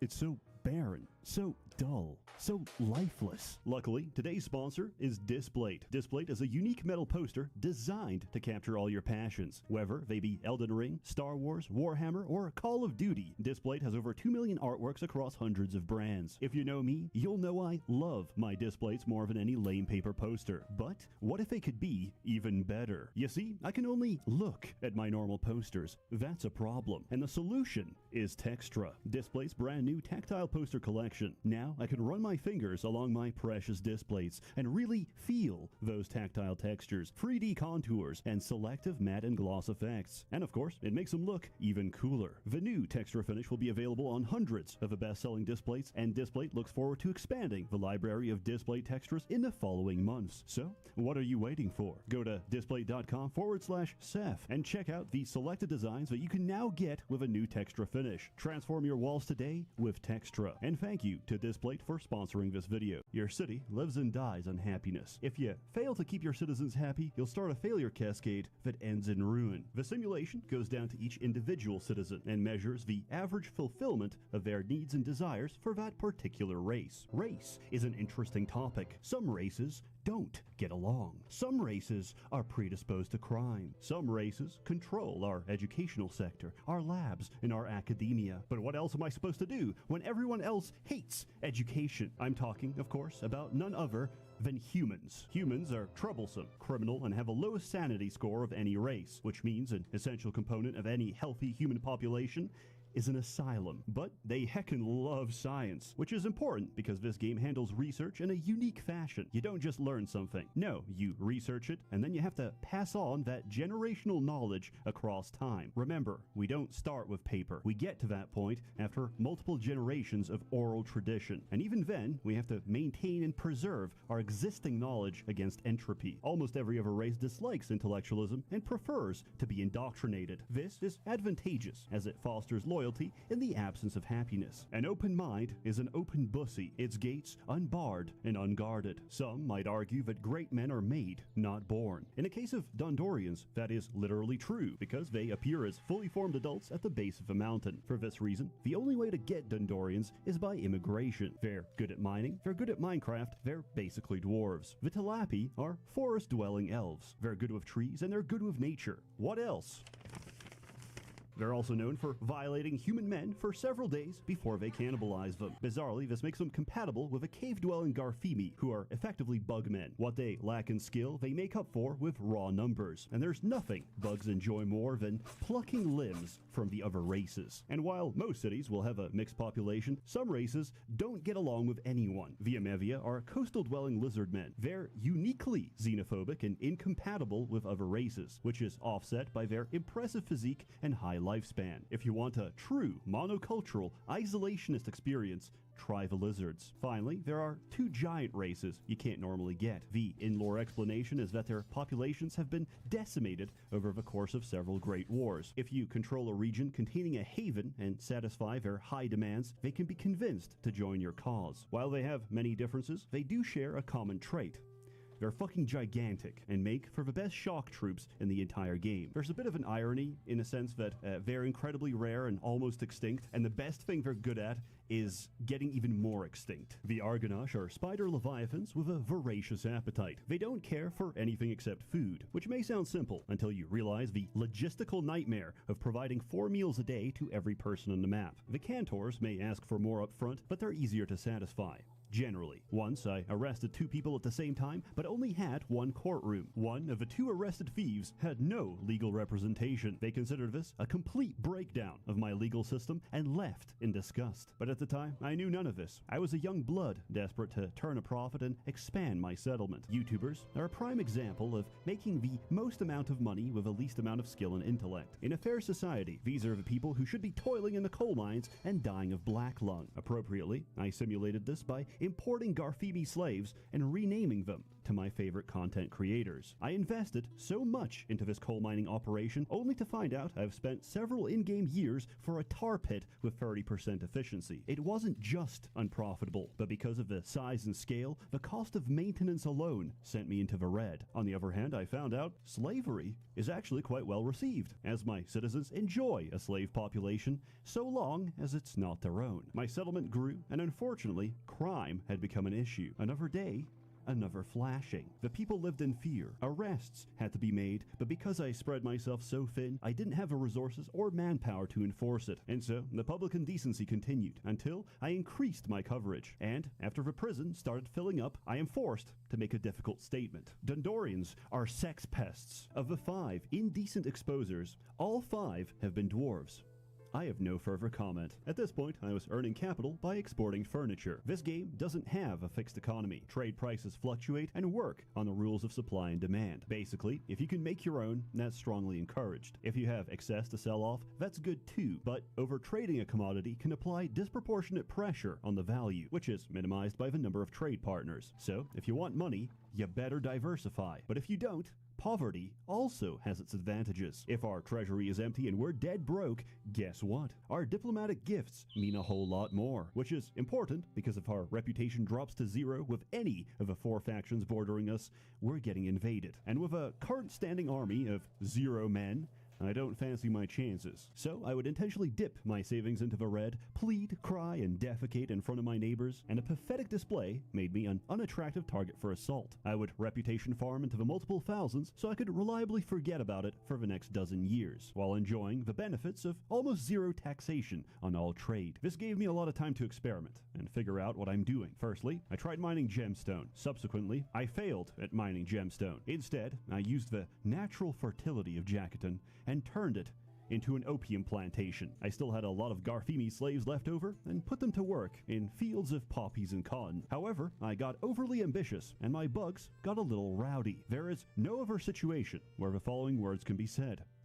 The cotton pickers are having another uprising. Subsequently, we abolished the practice. Not on moral grounds, but because they robbed my throne and took just about everything. Happiness was at an all-time low among my Dundorians, so I tried producing alcohol and opened a tavern. Demand outstripped supply. Access was terrible and supplies were so low that it just made them angrier. So I tried satisfying food preference instead. Mushrooms, fish, complex proteins. Then I restricted everyone to just eating bread, and they were happier. Additionally, I tried introducing fine dining in the form of restaurants, and almost lost the game to a public riot. Not only did I fail to meet supply, but each time I did so, a citizen would starve, spiraling into a vicious loop. Their desire for the Mick menu was so strong that it overrode their survival instinct to eat street food, preferring instead the embrace of death. This was not a plague of famine.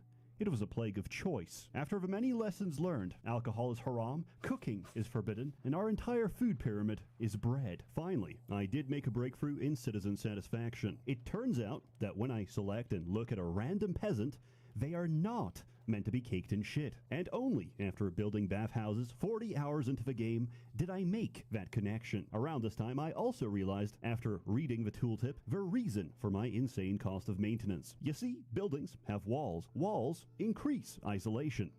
I did not build any walls. Do I have to rebuild my entire city? Yes, I did. I rebuilt the whole thing. And I learned to love city planning. Building design is incredibly fun, and there's no greater satisfaction than having an elegantly designed lavatory for optimal shitting, pissing, and sharding. In the end, you take so much pride in what you've built. Am I coping? Yes, absolutely. But after numerous trials and tribulations, I had a stable, diversified economy and a series of shacks resembling civilization. Also, I promoted a 4-year-old to become nobility. Because it's funny, nobles provide a variety of beneficial effects, and currently they're a work in progress. Or, as the developer translated to me, they cannot betray you yet. Everything was calm and peaceful until we found a Kryptonian with his eyes scooped out. On the body was a note, signed Jake the Invincible, claiming that he's saving lives by returning them to his forgotten god. Our city had a serial killer. Another day, another victim found dead. Eye sockets empty. Every victim was a Kryptonian, and this was clearly a racially targeted crime. Terror ruled the streets, and we had no leads. It wasn't until a passerby claimed to see a Kryptonian woman fleeing the scene. This information didn't add up, but we tortured a confession out of them, and they pleaded guilty to all crimes. The serial killings promptly stopped. Jake the Invincible was identified to be a middle-aged Kryptonian woman predating on her own people. We sent the killer into the arena to be chopped into pieces for the spectacle of a crowd. We gave their body as much respect as it deserved. We pissed on it and dumped it into a mass grave. Serial killings are rare, and they're not often so straightforward. You might get the wrong guy and torture out a false confession, or the trail simply goes cold from lack of evidence. Eventually, beyond exports and fields of opium, I found the most lucrative source of cash. I would intentionally reduce my army down to 0 to try and entice rebels to attack my city. The moment this happens, I hire mercenaries, crush the invaders, and sell off their loot for fat stacks. This sent me from borderline broke to $500,000 in the bag. Now, hiring mercenaries is incredibly expensive. Paying them is even more expensive, but they handle their own supplies and they're instantaneous. I used them to conquer a neutral region, and as I did,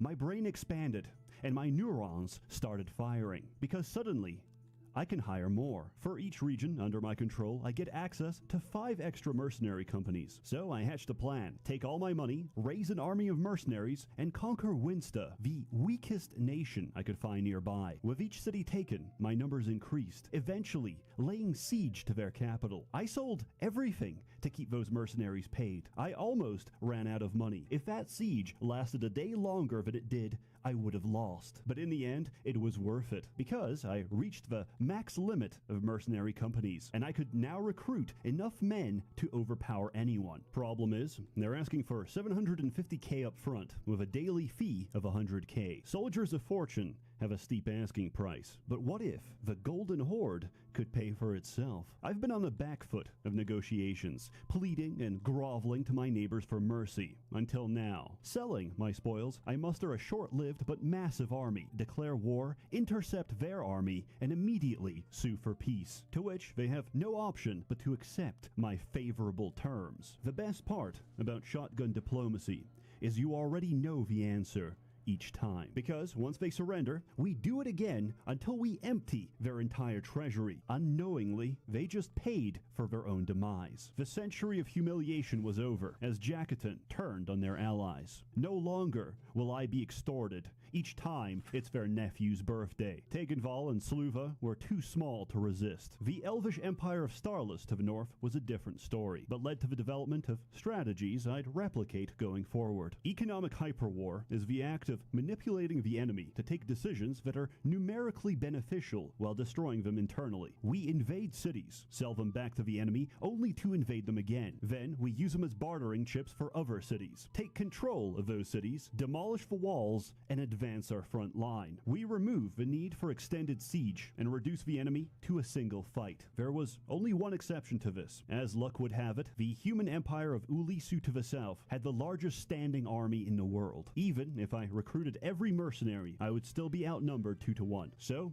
I drained his treasury and I waited. Eventually, he could no longer afford to maintain his army and fell like the rest of them. Jackaton lives by a simple proverb: feed the earth and it will feed you. But we fed the earth so much that nature herself is vomiting up red. There's too many prisoners of war, and not enough mass graves to go around. Varest is morbid history as I took Varest of the map. Jacketon is now the single state empire of a world. Resources are limitless, currency is infinite, for we possess an infinite money printer, the design of which is as follows. I form a puppet state, declare war on them, take all their money from a peace treaty, invade them anyway, and install a new puppet to repeat the process. I have, in every sense, completely rigged the system, but like Sisyphus reaching the top of a mountain, I had nothing left to struggle against, and so too did I lose my interest. So, I made a royal decree to arrest everyone. If you're ever interested in ending the game, just click prosecute on your main population. Guards start arresting citizens, then they arrest other guards before being arrested themselves. Prison wardens get jailed and break out of their own prisons. Chaos and pandemonium rule the day as everyone turns on each other and eventually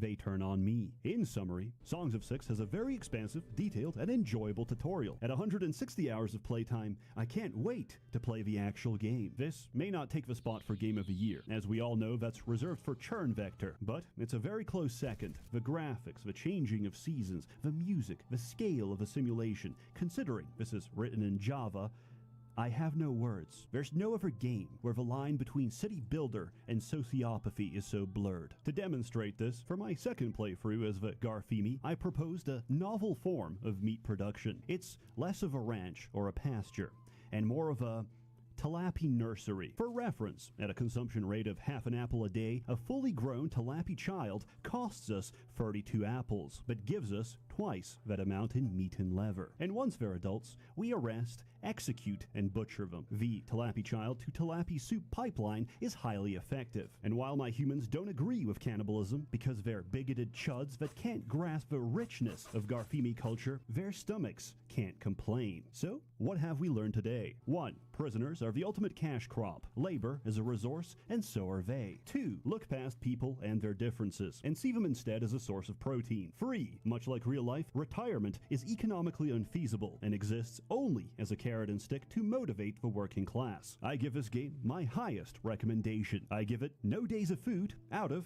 we're about to starve. And because it's mainly one guy and not a corporate entity, I can just ask for a sale. If you're interested, it's 20% off on GOG and Steam for the rest of April. The first 100 to use the link win a free chemical castration or prefrontal lobotomy. Terms and conditions may apply. As always, more content to come, so stay tuned. A warm thanks to the many members of the Merchants Guild, generously funding and bankrolling these videos. You're all truly wonderful. Have a good one.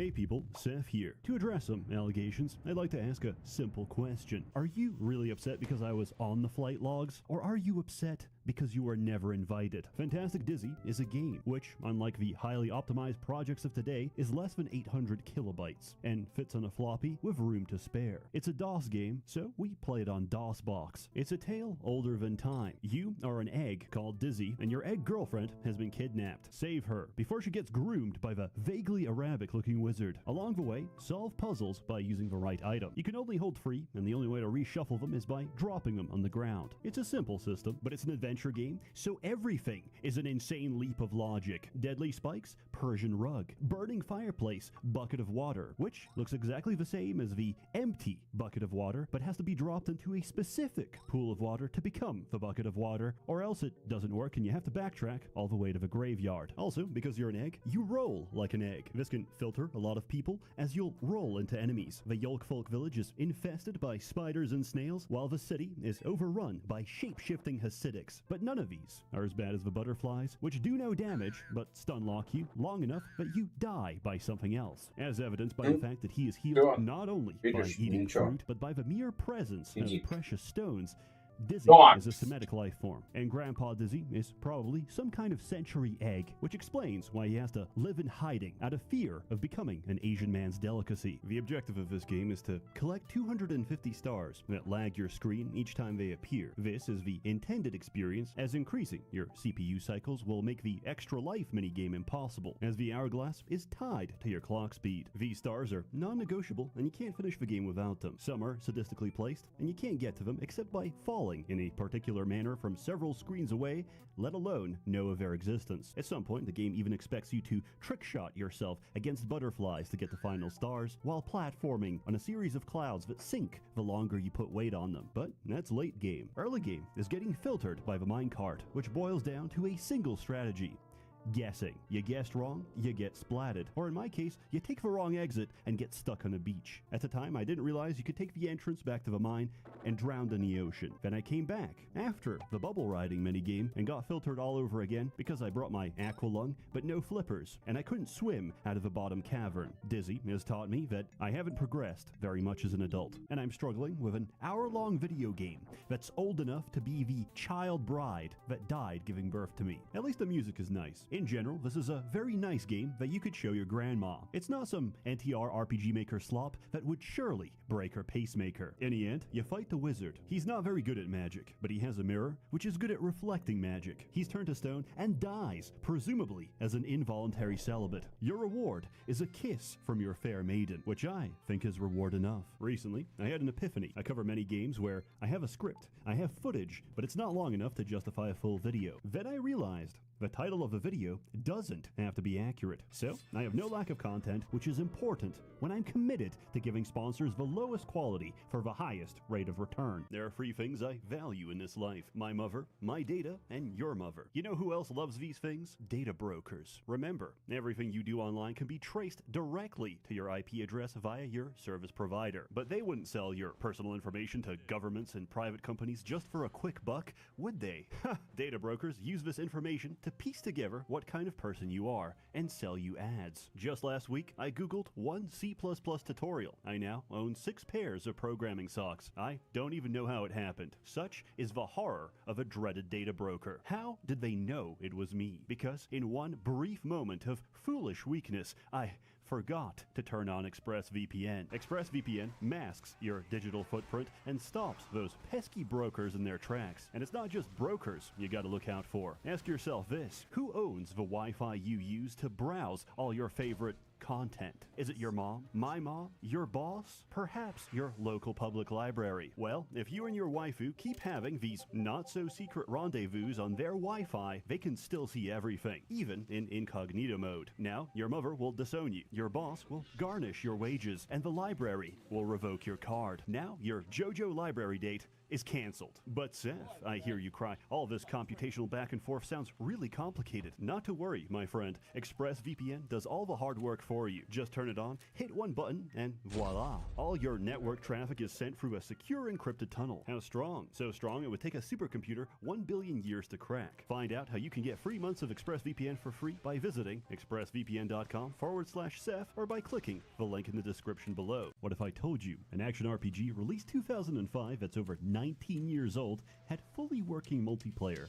Until recently, when some corporate goon came in and ordered the unpaid intern to manually disable the multiplayer button. That's not a joke. They're just that petty. The latest copy of Dungeon Siege 2 on Steam presents you with a menu where the multiplayer is grayed out. So, naturally, people reverse engineered it, and it's working perfectly. We managed to finish the whole campaign using only the most premium gaming platform. It's old, it's scuffed, and it plays adverts that can be blocked by editing your System32 host file. But guess what? It has charm. This game infects my consciousness. I'd kill you first, Green Lady! There's quotes from a tutorial burned into my brain. Those must be the Bracken we learned about as children. Let's take them out. These Bracken are as weak as Calrathian ale. These creatures remind me of our scuffles with the Tacklat. Tough. These wooden creatures are weak to fire. Too bad I'm not a combat mage. These Ketrel are tough.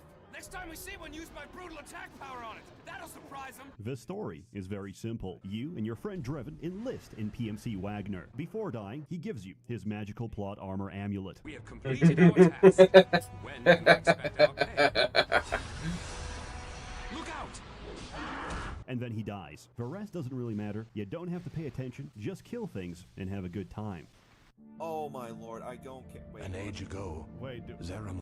I skipped Don't it. care. Anyway, we get captured as war criminals because we attacked a UNESCO heritage site. Understandably, the Dryades don't like us, and they've put good boy compliance collars on all the prisoners. One of them makes a break for it, which isn't very smart. On the other hand, you did enlist as a mercenary for people who look like this. They say, don't judge a book by its cover. I say, physicality reflects inner state, and all the most horrible people I've ever encountered look like something that escaped the minds of Moria. The prison warden gives you a chance to prove yourself by burning down a bunch of Morden watchtowers. This is one of several situations in this game where you have to think. Don't worry, there's not many. There's also not much dialogue in this game, except for Daru. Daru never stops talking, and she will begin her monologue in the middle of a fight. For this reason, I always recommend putting Daru in your party because it's very entertaining to get wiped by a dialogue box. This game can be quite intense. I'm not kidding when I say it's about 1-2 taps and you're dead. Free if you're a tank, and even a trash mob encounter can leave your party dead.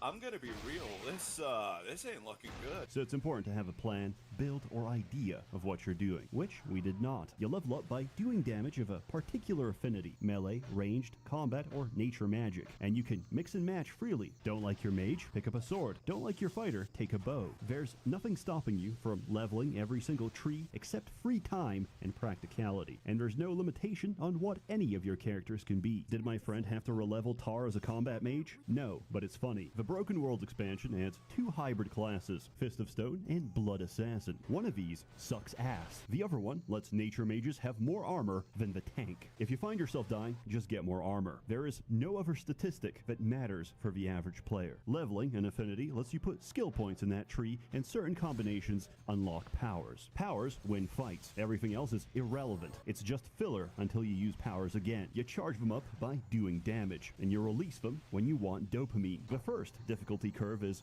taking the elevator, as you will likely split your party in half, and then one of us is going to pull the lever again, and we're going to repeat the whole process.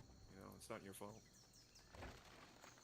Are you fucking kidding me? Oh, well, wait, don't worry. Okay, get off. Yeah, get off the fucking. This game is entirely about budgeting, because the main thing you spend money on is potions, and you must make an informed decision. Do I buy the regular potion for my level that heals fast for however much money, or the weakest, shittiest potion for 15 gold? The answer is always the shittiest potion, and then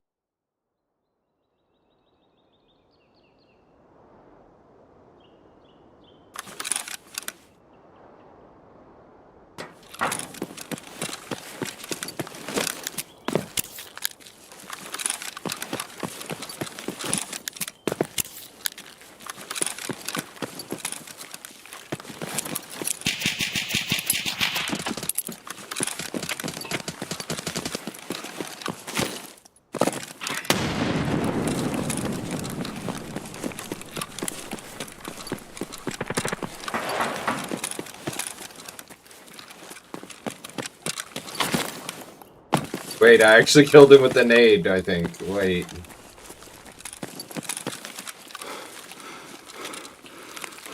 That's not very gabagoo of me to do that. To a true player of the game.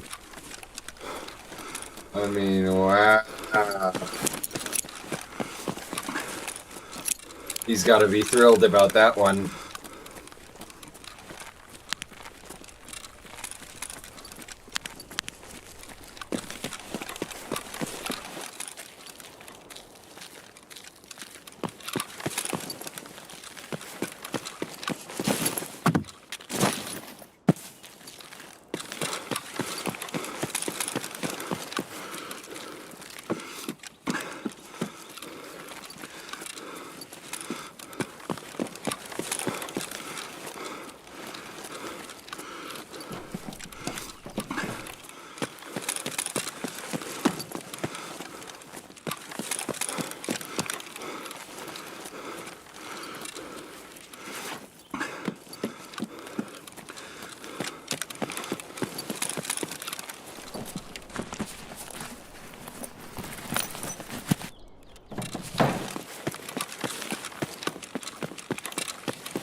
Парни, тут наших валят!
Hey people, Seth here. To address them.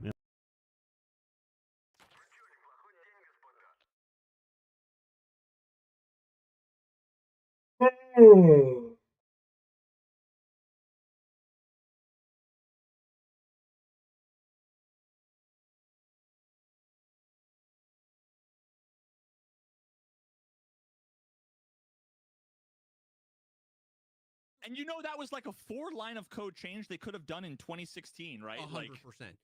There's I can point to 3 more of these. Wait, that's Dang, free, I right? got That's that free, guy. right? You don't, that's not a. I unironically now have to ask you if that's a fucking feature that I have to pay for or not. Chilaviek, I killed a person. What's up, everyone, and welcome to episode 200 of the podcast. And boy, is it a doozy! The show where we talk about all the cool things. I forget the intro: video games, music, content creation. I'm Jesse, And I am in the dark. I literally have managed to make it this far into the. No way. To make it, it's 6:41 p.m. No. And I have no idea what's going on with Tarkov. Really? I have no. I mean, like some people have said something about EOD or what. Okay. Apparently they've done something, and I literally put up a pinned message in my chat being like, nobody talk about it. I've saved my reaction, my genuine reaction. I've saved for this moment. Wow. Wow. Well, dude, I mean, here's the deal. Here's the plan, chat. We missed last week's episode. We were going to talk about some Tarkov stuff.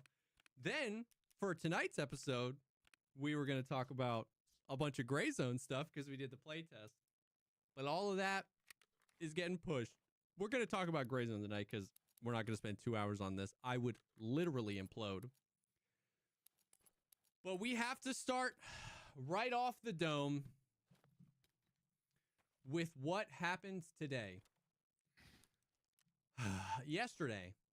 My pulse. Dude, it's like 1:30 right now. Yeah. I'm more excited for this than I was my last Disney trip. Okay. Let me get on my tabs. I mean, like, holy shnikes. Okay. So, BSG tweeted, they hit us last night. Last day of Gray Zone, I pulled a 13-hour Gray Zone stream last night, and I was like, man, we're about to hop back into Tarkov. You know, tomorrow. All right, let's do it. Let's get ready. Then they hit us with the tweet yesterday. Tomorrow, patch 14.6 will be installed. The game will be down for 6 hours. So I was like, dude. Wipe?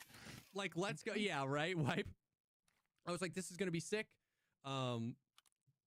First day back on Tarkov, a whole week off. And boy, does the absence really make the heart grow fonder. I was like, I'm excited to play Tarkov tomorrow. Like, you know what I mean? Because like playing Gray Zone a lot kind of reminds you what Tarkov does well. You got to cleanse your palate 100%. in between swigs. Yeah, you know what I'm saying? exactly. So I was like, dude, let's go. Wake up this morning, patch being deployed. We got a trailer for the new edition of the game. Now, on Pestely's interview, we knew that they took away EOD. And in the Nikita interview Pestely did, Nikita said there's going to be a new edition eventually, and it's going to be better than EOD. And we didn't really know what that meant. Well, now we know. Okay. The Unheard edition. That's what it's called. The Unheard edition. Okay. Well, the moment you tell me it's no longer unheard. It's very cultist themed. They did a trailer for it. Very culty inspired. Okay. Let me tell you what you get. In the patch notes, the Unheard edition is now available for purchase on the website. Access to PvE co-op mode with persistent progression. Progression will not be reset upon wipes. So, this is... Should I pull up the patch notes? No, because I don't want to spoil. Oh, okay. This is single-player Tarkov. Like, it's... What this is, the Unheard edition, it comes with a complete copy and paste of the game with no other bad PMCs. There's AI PMCs. You can play it with your friends. They literally said in the trailer, you can get Kappa in the PvE only servers. This is single player Tarkov. This is SP Tarkov. Folded into the game. Co-op, you can play it with your friends, and that character never wipes. Now, everybody in chat especially, hold on, because he doesn't have the full picture yet. I just need to start there with that's what that is. Yeah, let's play. Ignore chat. Yeah. They just single player Tarkov, boom. They add it into this edition of the game. Enhanced stash size, so it's 4 lines longer than EOD. Increase the starting level of character skills. They expanded the PMC pockets. So your pockets are now a scav vest. You have a 1, a 1x2, a 1x2, and a 1. Those are your pockets. So far, these are all big dubs. I'm excited to go back and play Tarkov, boys. Let's go. Tell me all about it. Additional resources, unique in-game ID, unique radio electronic item called Mark of the Unheard. We were like, what? In-game armband, increased mail retention time. Your insurance lasts longer. Okay. More slots on the flea market. So you start with being able to sell more things on the flea market. You start with increased fence rep. Free access to all subsequent DLCs. And access to the ETS. Now, for some further clarification, because this is important. Some of the additional gear you get include starting with the Gamma container, a weapons case, a Lucky Scav junk box, an ammo case, fully decked out MP7, fully decked out Scar, fully decked out SR25, M80. You start with 1 million rubles and a bunch of stuff. The skills that are, so attention, hideout management, weapon maintenance, bolt action rifles, and pistols are start at level 3 skills, which is important because bolt actions, or no, because that's snipers. Like, I think attention, you need something for the hideout or something. And so you like start with it ahead. I'm just ready to see your face when I read this to you. Unique radio electronic item, Mark of the Unheard. This item is equipped in the special slot. This item gives a 50% discount when using cash services in raid. BTR, cars. Insured equipment returns 30% faster. So if you have this edition of the game, your insurance returns faster and it stays in your insurance for longer. With over 6 fence rep, scavs won't shoot first at ranges of over 60 meters away.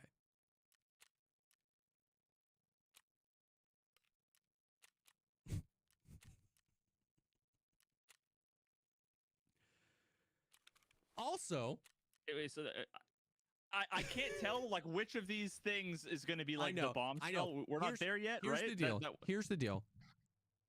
Here's the deal. As a fair warning to you, I'm glad you haven't, like, I'm spoiling all this for you, but also I've had hours and hours to process it. So so just kind of start to marinate, and I'll give you my feelings and the general community feelings, and then we'll engage. You know what I mean? Because I legitimately, I feel you're gonna like get crucified if you say. I'm just kidding. Well, there's a few more things. I have a I just want to tell you before you go further, I have a vibe. Okay. Yeah. Today has been really bizarre. You know, I have like this reputation that I'm always like, I gotta be right, blah blah blah, right? Yeah.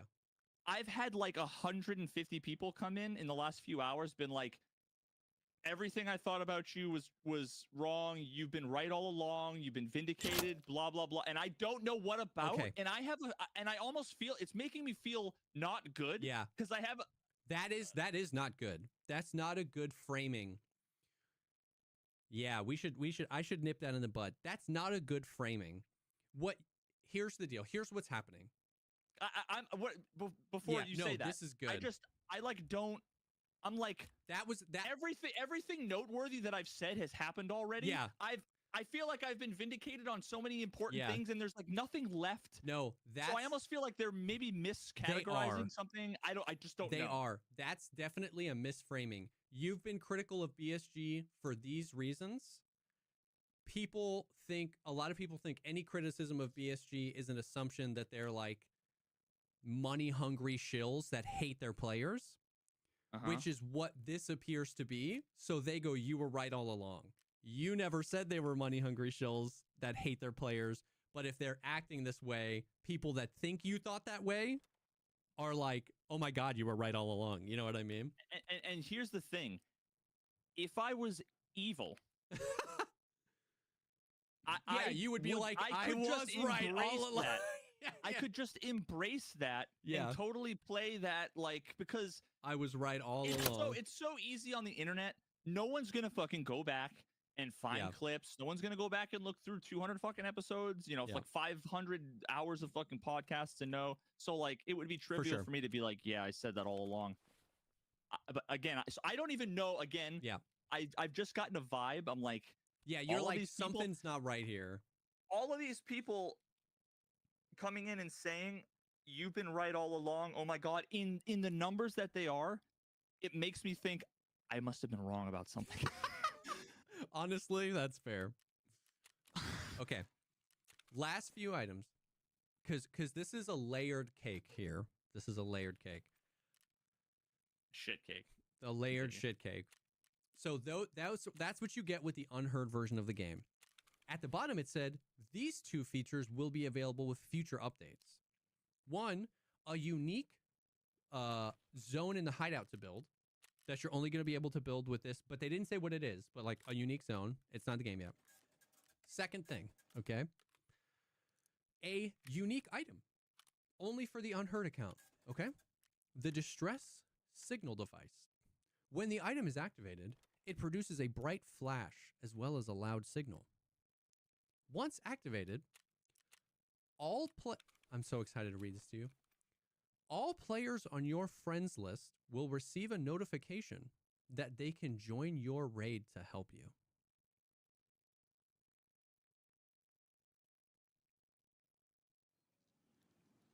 What? Is there more information? That's it, bro. Do you like spawn in at a random spawn? Do you teleport to like next to them? That's like, it's like all of your friends that have the ray gun can perform heart transplant on you. Like it begs so many questions. I'm like, wait, what? You were planning that? How does that work? Is that only available for these people? Is that in the offline or is it in the online? But that's all the information we got. Okay, but once again, layered shit cake here. So the unheard account, okay? All that stuff. It is 250 United States dollars. It is a $100 upgrade from the Edge of Darkness edition. Important note here, you do not get Arena with this account like you did with the Edge of Darkness edition. Okay? Well, yeah, because if you can afford the game for $250, then you'll just buy Arena. Ding ding ding ding. Why give it to you and you could just double dip? Okay. You do not get Arena. It is $250. It is a $100 upgrade. So let me break down a lot of like what I see wrong with this. There's a lot of conversations to be had. Okay, wait, I have to ask, is that it? That's it. That's what's my initial reaction is really. I know. But like I said, hold. That was my initial reaction too. It was like my initial reaction was like, okay, like I just won't buy it. Like it's not that big of a deal. Don't buy it. Here's what's going on. I'm gonna break down the more I played, and the more we talked with chat, and the more we vibed. Here's like some of the situations here. One.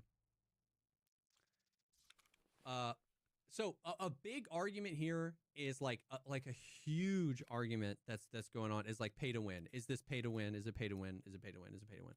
I want to say two things. One, I think it is. And two, that's the wrong conversation to be having. I think a lot of people are like splitting hairs, like getting down to semantics on like pay to win this, pay to win that. Like my take on this is I think it's enough pay to win to call it pay to win. And we can talk about that later. But the more important thing is that it's scummy. That's the like, it's shitty. You know, like that, like Star Citizen is pay to win and I play it. And I'm like proud to say like, I'm like, whatever, I play it, whatever. But that's clearly pay to win.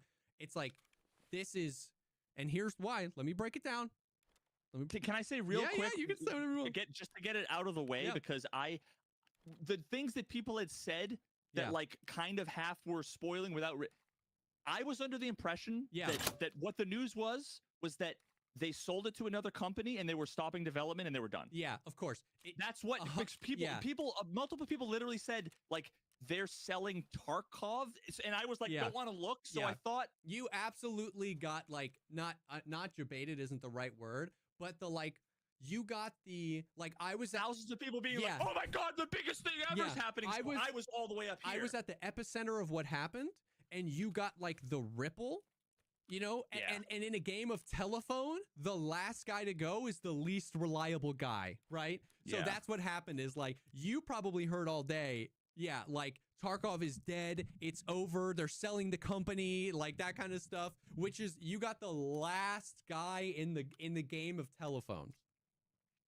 But that was the unheard edition of the game. And so I've been thinking about this all day long, right? So here's like, the breakdown of a few things. One, the PvE mode thing is crazy for a few reasons. One, it has been one of the most requested things in the game forever. Like, I don't care about a co-op PvE mode, right? Like, I will never play that. And I never really wanted to play SP Tarkov. But for 6 years now, it's been constantly talked about. People always talking about SP Tarkov. Thousands of people playing. I see YouTube videos all the time with 50,000 views when SP Tarkov gets an update. I've seen all like, realism mod, this mod for SP Tarkov. BSG has like DMCA'd people that have talked about single player Tarkov. It's been something the community's wanted for a really long time. There is a of course people are combing through the catacombs, right? But like people are finding forum posts from BSG crew, like when asked about a single player version of the game, saying like, this has been brought up to the team many times. We are adamant. We will never add a single player version of our game. It doesn't fit our vision, whatever. All of that stuff, they said all that. It's been one of the most requested things, and they add it to the $250 version of the game. When it's like if you don't care and you want to go play SP Tarkov, it's been free forever. People have been wanting it. Gray Zone has a PvE only mode, stock standard with the game. So to put that behind a $250 paywall is crazy. And I think there's a really good argument to be made that should be considered DLC that's included in EOD. Because like Arena was included in EOD as DLC. It didn't say in 2016 that Edge of Darkness was going to come with all future DL content, and then a second one was like Arena. That was like when Nikita announced that, I'm pretty sure EOD players were going to get Arena for free. He said it was like he was like, EOD players are getting all future downloadable content for free, so they're going to get Arena for free. Mm-hmm. So to do that, to set that precedent with Arena, and then place this highly sought after feature at the $250 paywall that you have to spend an additional $100 if you have EOD. Also, after they've recently redone all of the back end of their website for these like modules. Like, you know how if you have a standard edition, you can buy the co-op. Remember we talked about how lame that was, but you can buy the co-op for like $30. Yep. And you can buy this stash space for $30. They like the fact that they didn't put this as free with everyone EOD and make that like a $25 upgrade package is insane to me. Like, that's crazy. Yeah. Let me real quick, because there's already people like with their brains fucking coming out of their asses. Yeah.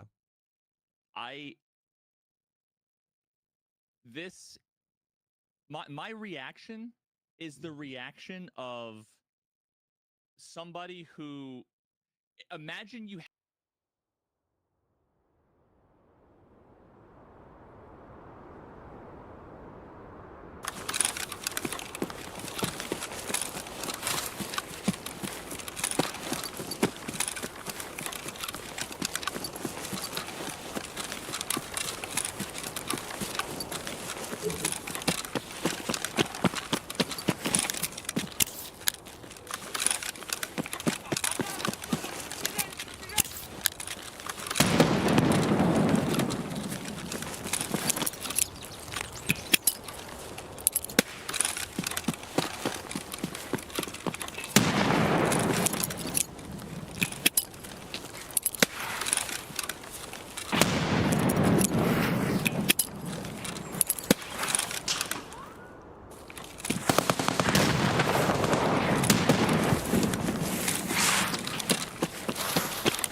Why is this raid flooded with 15 PMCs that are just sitting near their spawn? Like, it's just impossible to cross this map if you don't spend 30 minutes in the raid. I hate this map for that. There's nowhere to fucking go. I go left here, I'm getting camped by this guy here. I go this way here, I'm getting caught by this guy here. Like, fucking, there's nowhere to go. Like, how long are you willing to wait in your raid? Fuck. Damn it.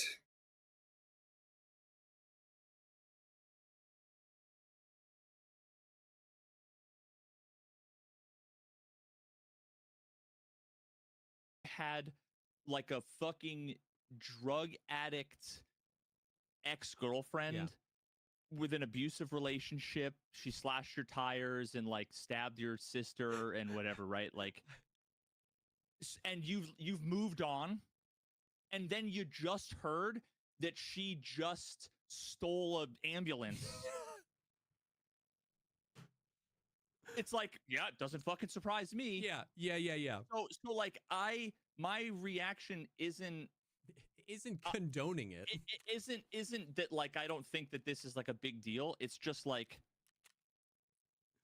you know, if your house burns down and then you get hit by a car and then like the 19th thing happens that day, you're like, cool, bring it on, right? Yeah. Like it's kind of just that. Yeah. I feel you. You've been out of it for so long that you're like, yeah, this doesn't surprise me at all. But okay, so that's a big thing right there. That is like a double whammy. The PvE thing is a double whammy on. It's a super shitty thing to do, in my opinion, to gatekeep. So not to say that the PvE only servers won't like cost them money in like development time. Mm-hmm. So you know what I mean? Like maybe, yeah, they should get paid for that time. But to me, it's a super shitty thing to do. Two things. It's super shitty to gate one of the most requested features that other games have for free that people have wanted for so long behind a $250 edition of the game, when you could have probably made more money by just selling it as a $25 add-on or whatever. And then secondly, it's a super shitty thing to say that you get all future content and then not provide it. Well, I mean that's the crux of it, right? Like the argument that like it costs money, therefore it's not unreasonable to charge is that is a valid line of reasoning, except when you can't post hoc rationalize Tony Hawk after the fact when nice 2 downhill jam. This has been a downhill jam. Yeah. Well, can't post hoc rationalize that like it costs money and resources, therefore it's not crazy for them to charge. When you've made the decision to say, I am giving you for this already inflated price, you are getting effectively all of the future work and resources that I'm going to invest in this as a part of this. And then later on, when it's been long enough that you have forgotten that that's what you agreed to, say, oh, well, we're going to do all this stuff. You're not going to pay for it. Now, you also have to think.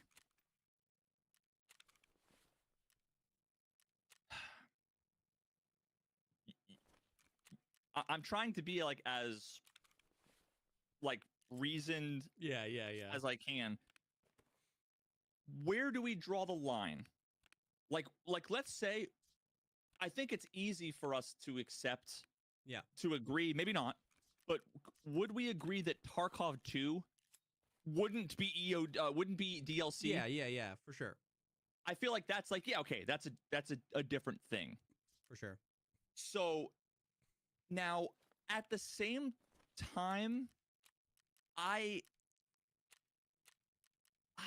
God, this is fucking complicated. Because here's the thing. If they had done Arena, and they had not given. Yeah. If they hadn't given Arena That's as what a I'm part saying, of though. EOD, That's I what I'm actually saying. don't think it would be as bad. That's what I'm saying.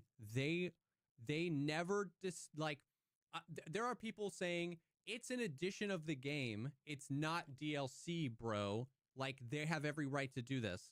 But like, what we're talking about here are arbitrary terms. Like, I have to download content, an additional like patch to the game in order to access this PvE only mode. So if you want to go semantics, it's downloadable content.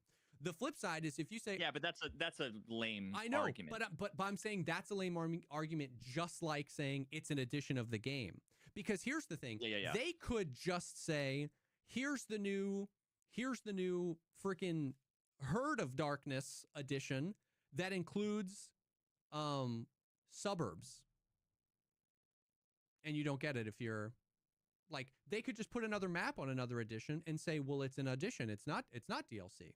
Like, what we're talking about here is they can do whatever they want and call it whenever they want. And for you to defend that, not you, but like the people who are like, it's just an addition to the game, man. It's like you give them permission to say anything they do. They can just say, well, this is a different edition of the game. If you want suburbs and town, that's on the poo-poo edition of the game. That's $9.99. And so that I just don't subscribe to that argument of like, well, they said, because they ended up doubling down after like 6 hours of the community rioting. They tweeted out, they were like, the PvE only mode is a unique feature of the Unheard, and it will only be available there, or something like that. Like they were like, it's a unique feature.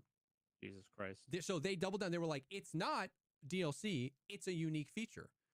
But once again, this gets it's not clean, because 6 months ago you gave us a whole goddamn new video game.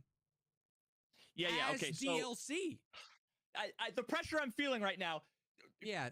I need to get this out before chat. Me and Jesse are going back and forth. Okay. Yeah. So I was able to get out like 30% of what I was thinking, and I'm frantically typing so that I don't forget.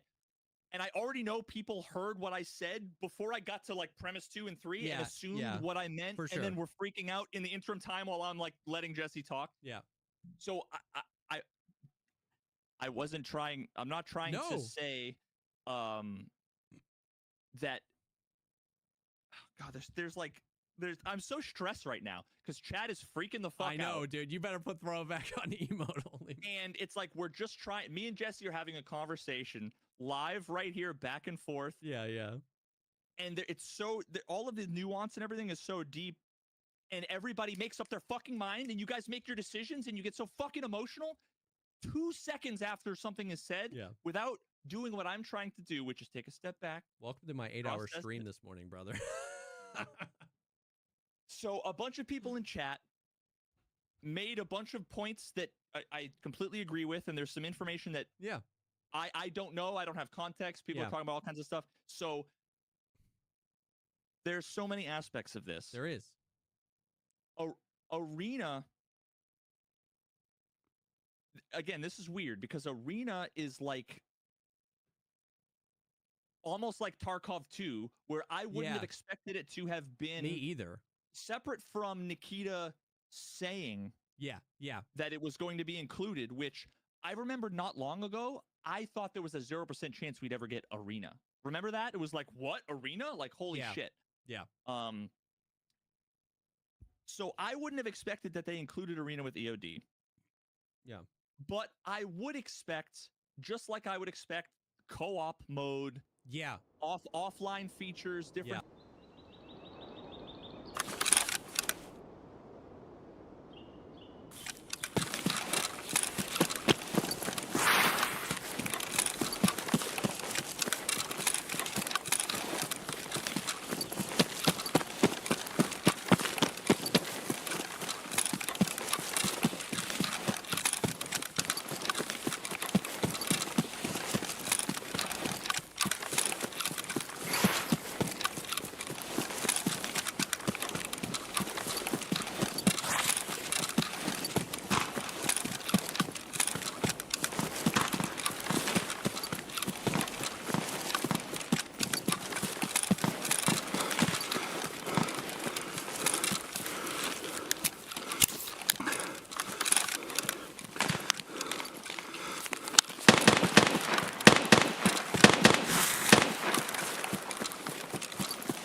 Это нечестно.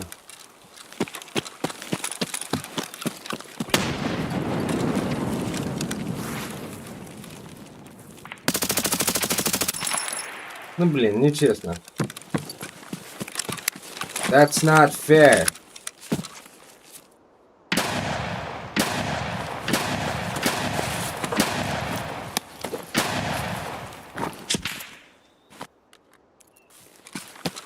Bullshit.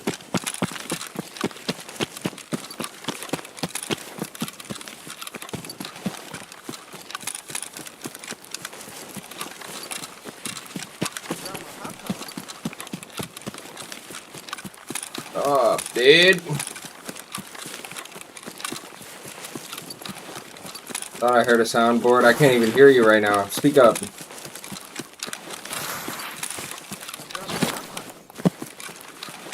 Yo. So, just got a Sturman pill stolen. Yeah, I took all the fucking loot though, so they're gonna have to try to keep up with me now.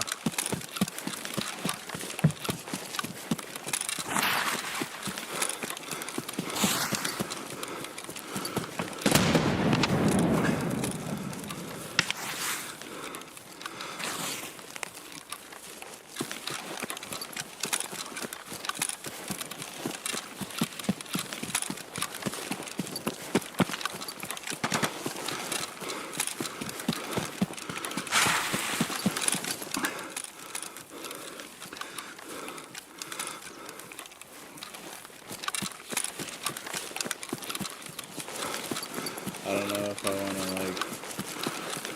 You want to play some PvE, dude? Or just go to bed and play tomorrow night. Yeah, dude, let's play some co-op. You gave Nike the 100 bones. Now you gotta make your monies back. Yo.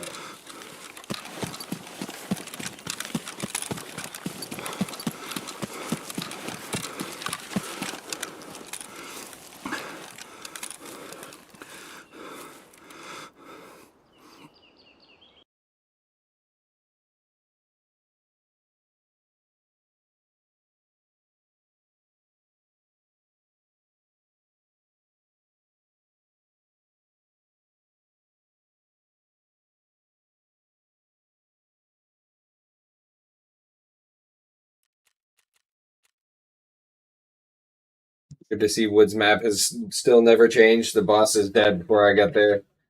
100% of the time, every map.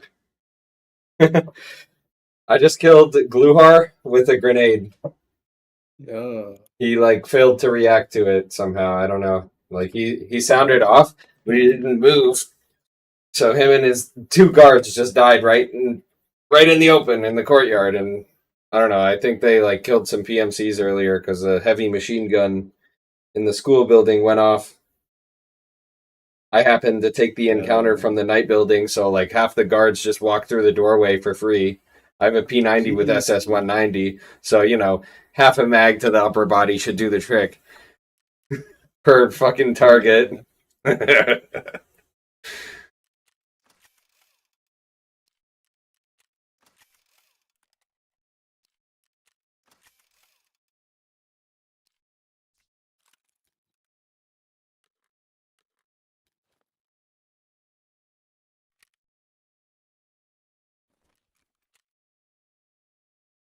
Settings to be a part of Tarkov. Yes. A single player mode to me is there's play and then there's a multiplayer button. Yeah. Yeah. It's the same game. I don't want to get semantic. I wouldn't call it an expansion. I wouldn't call it DLC. I would call it a fucking game mode. Yeah. And that's the thing. I think most people agree with you that like it should just be part of the game. If you, not you, Veritas, if you, BSG, are going to make an argument it shouldn't just be part of the game, it should at least be a part of EOD. And then if you say it shouldn't, you should at least sell it on the website as its own module, and you're not. So like that, and that's exactly what I'm trying to get to, because you're so right. It's nuanced and it's complicated and it's everywhere, but But that explains some of the visceral reaction, because I think we all agree with you. It should be just part of the game, but it's not. And if it's not, it should be EOD. And if it's not, you should just at least sell it to us for $10. It being behind a $250 paywall is like the 1 millionth thing on the list of where it should be. And that's kind of where we're at. It's like, I agree with you on all those things. It's crazy that where we ended Dude, up Smith, that is fucking it being behind a Fallout $250 4 paywall. update just fucked my You shit know up, what I man. mean? It crashed the whole mod pack? Damn. Of course it did. Yeah, it's gonna be like 2 weeks. Good thing you tried to enjoy the game for 2 weeks first. Dude, tried to. It's been like 6 years since they updated that game. For real, bro. Damn. It's like the anniversary edition patch for Skyrim. Yeah, I still haven't updated my Fallout. Fucked up. Hopefully I can keep it unupdated because I have that selected Hopefully. on all my Bethesda games. Like I have auto updates selected to only when I launch the game. And then I use the script extender so it doesn't actually launch the game. I mean, the new update seems pretty cool, man. New update's good. Yeah, no doubt. Like Enclave armor and like I think Enclave missions too. Oh shit. Pretty good, dude. Damn, like I might in the just base play a game? vanilla playthrough, yeah. Wow. So you're not in the PvE zone, are you? You're out here goobering.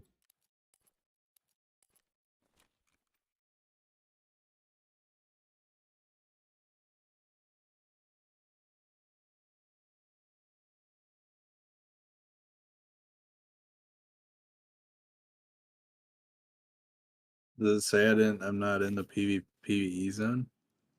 No, I'm just in PvP zone. I'm Sorting in the my PvE shit. zone. My insurance is back from that raid that happened offline. Online. Dude, I got like random shit I didn't even remember insuring. Oh, you just I got, get like, gifts from the traders at the starter dude, wipe. I got like a VPO. I got fucking a P.A.C.A.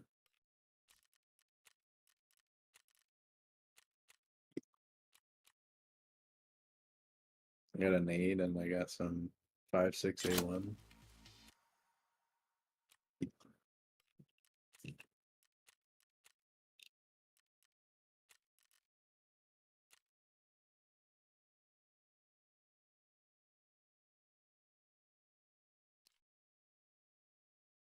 There he is. How goes it, brothers? Greetings. Oh, we were about to play some PvE, dude. Fuck the PvE. I don't have it yet. That's too bad for you, buddy. Yeah, dude, you Well, got let's the go limited play edition. PvP. We could, dude. I just got a kill stolen from Sturman. Dude sniped him from the mountain as I was running from 3 cabins to go get him. Sounds like Sturman. Yeah, I hesitated for like 10 seconds. That's what caused it. Could have had it for free.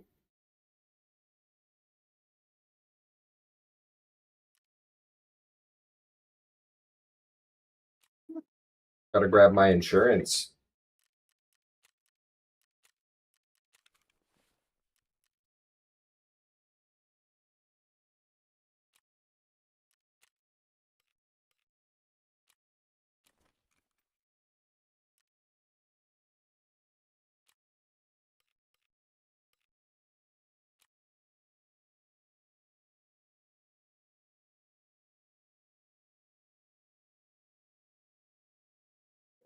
Alright, what's the plan here?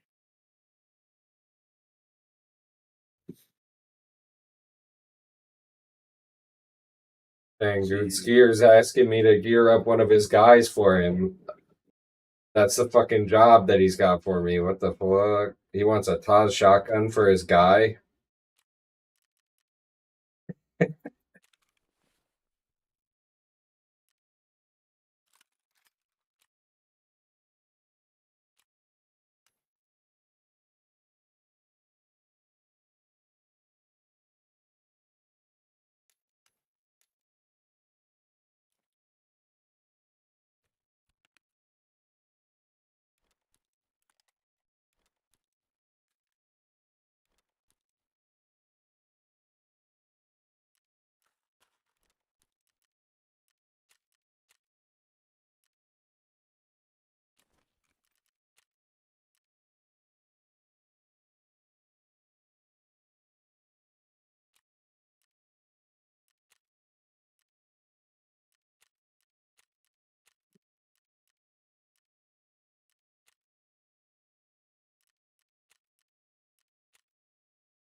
Yeah.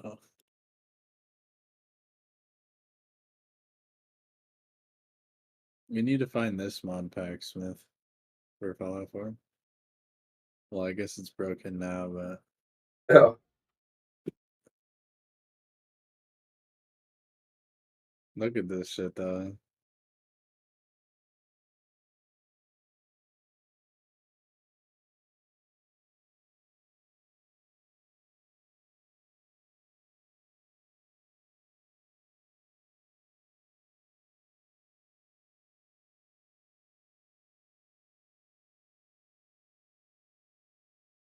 $1,000 mods.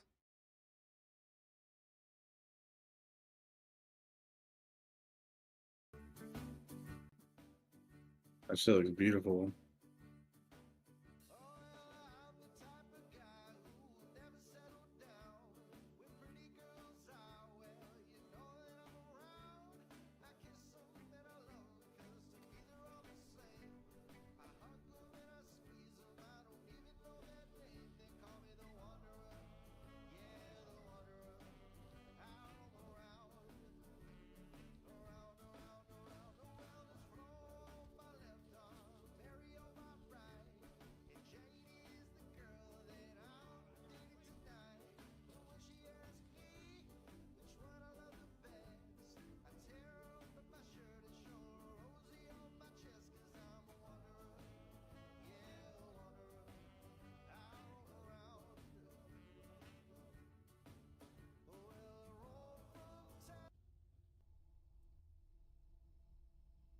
Damn, bro's got the weapon flashlight mod, dude.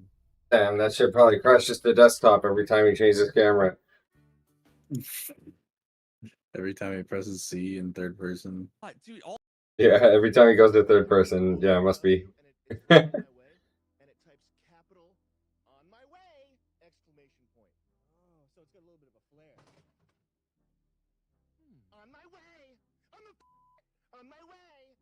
Are you at the office, Chris? I'm on my way. Joking. And I type. Oh my god, the game is absolute trash. The game is Yo. Oh my god, the game is absolute trash. The game is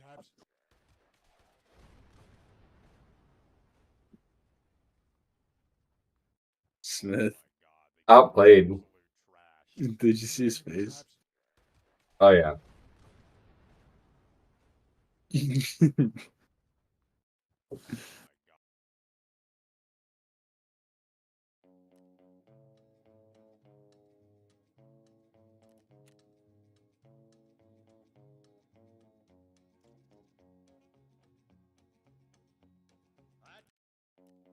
How about this shit? Ready for some PvE?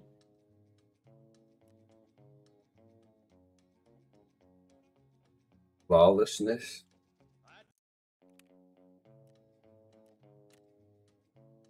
Where do you have to go? Where do I have to go?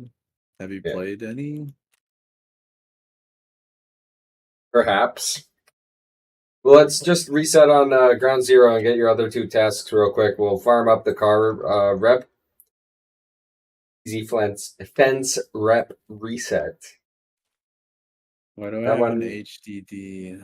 Because that's for requests that you got to turn in.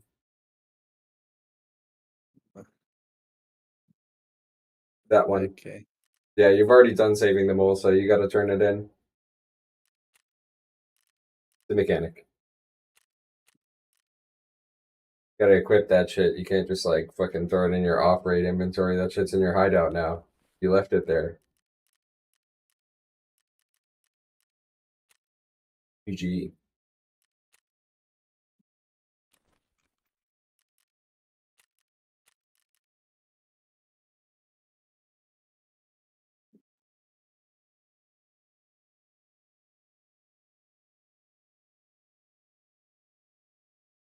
Hello?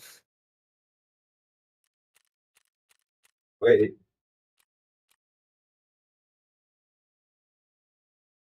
Oh. Wait, that's for a different task, isn't it? Or wait. That is for the same task.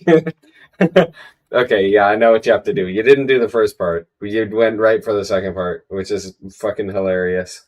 Because I'm a bad Sherpa. You are a bad Sherpa, alright. Yeah, I'm bad Grandpa Sherpa. I fuck everything. My Yeah. sack stretches down to my ankles. And you locate Emercon too.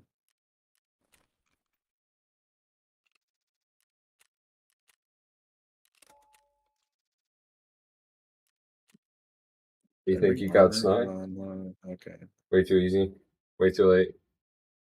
I'll I drop got you it, mine. what do you think? Yeah, that's an armored rig. It's tier 3. You'll get one tapped.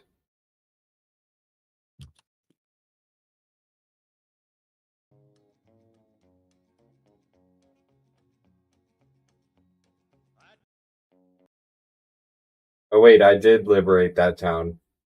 I know, dude. You probably liberated that town like 60 Yeah. 7 times. Yeah, that's a pretty good estimate.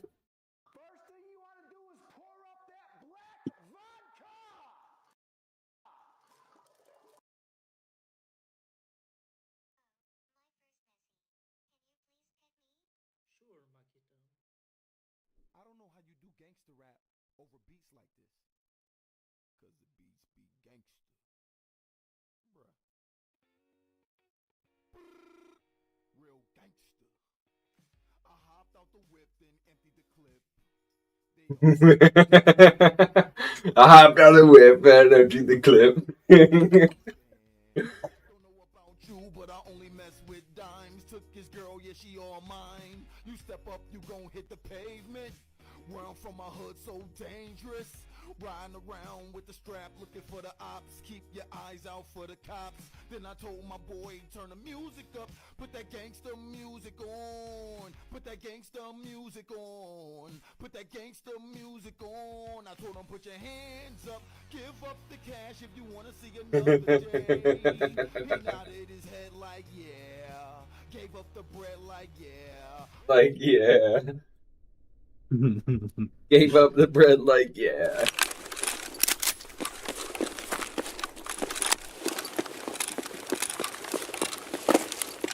Right this way. Oh, I like this scope. It's pretty cool.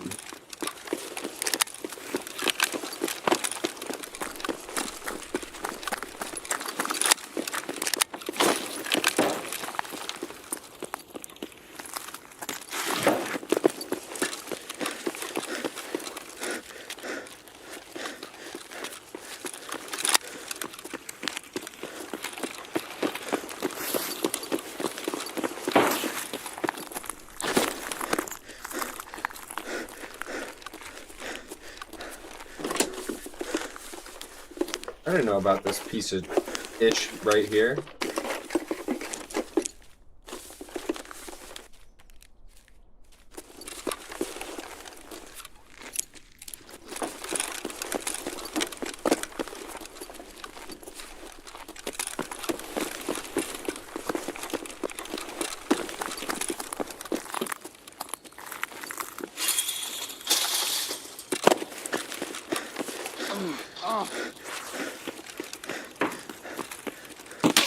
Oh.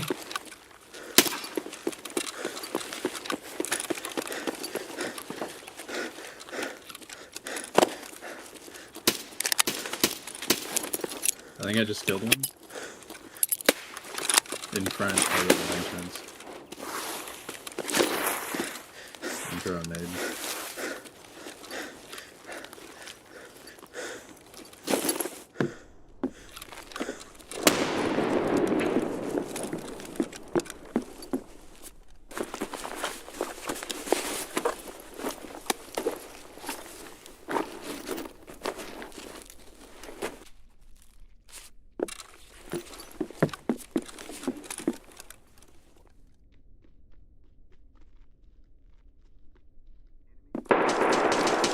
I'm dead. No. Dude, he was like behind a metal detector. He was like shooting. You should have seen it. Real life. Wait.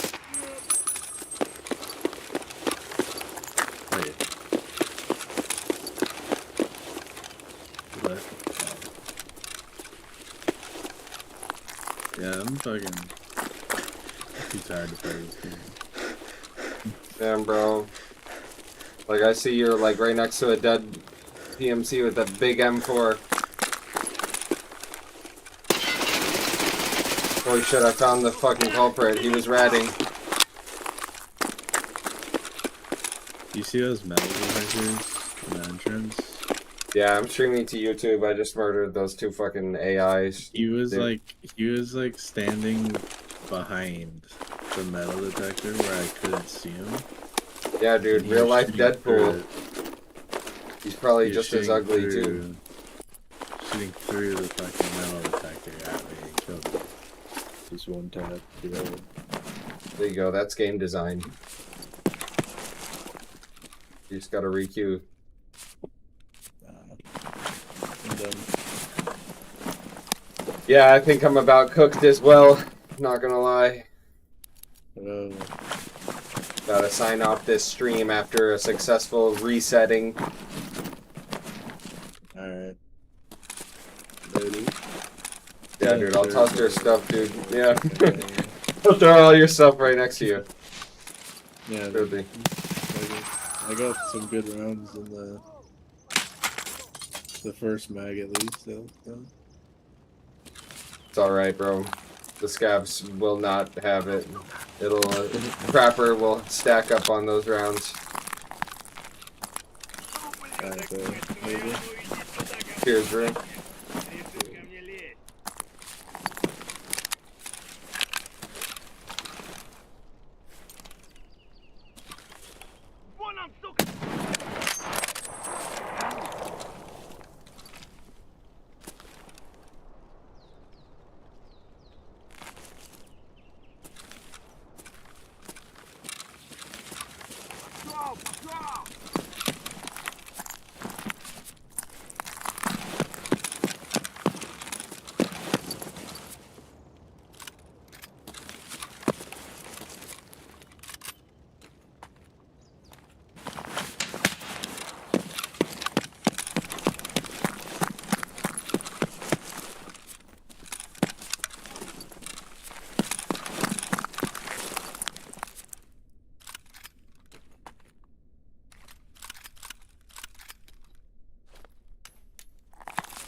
Yo, brother Mel.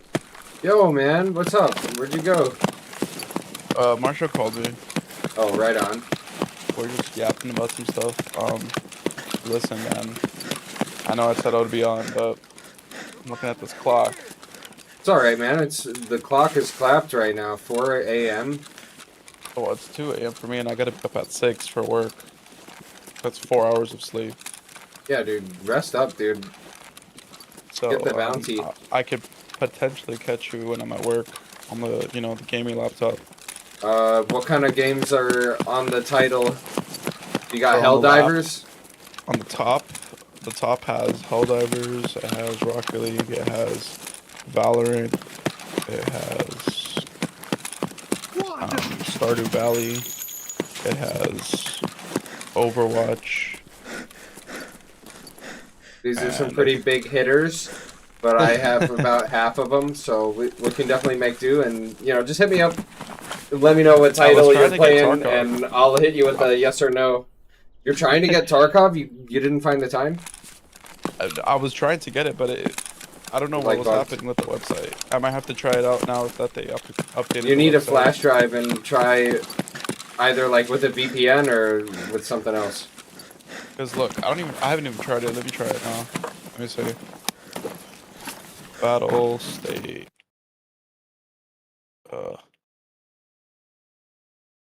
Like you should get a flash So drive. look, I go to log in, or like and then it email does this. Email your launcher. It works. Oh, it works. Okay, maybe I'll try downloading it at work. Yeah, Hopefully, but yeah, just hopefully like they'll work. hit me up and let me know what game you want to play in that message, and I'll hit you with the yes or no. Because it wouldn't even let me get into this screen. It would say that the internet clapped. Yeah, I know what you mean. Like they have a weird like flagging system on like accounts, like where like if you fail too many like recaptchas or whatever, then like your account gets permanently flagged or something. Yo, it's, like, peep really this cooler silly. that I got though for the lap. Tell me it's not sick. Should I show it to the YouTube stream? Should I bless them with the site? I think we're actually on full blast already.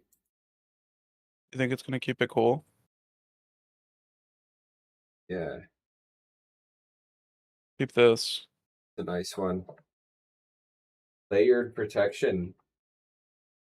It's not just standard edition. It's prepare to escape. You're on YouTube right now? Yeah. I never know how to spell your name, bro. Is this how you spell it? ETZ. No. Mala. No. ETZ. Why? Why? My lady. ETZ. Yeah.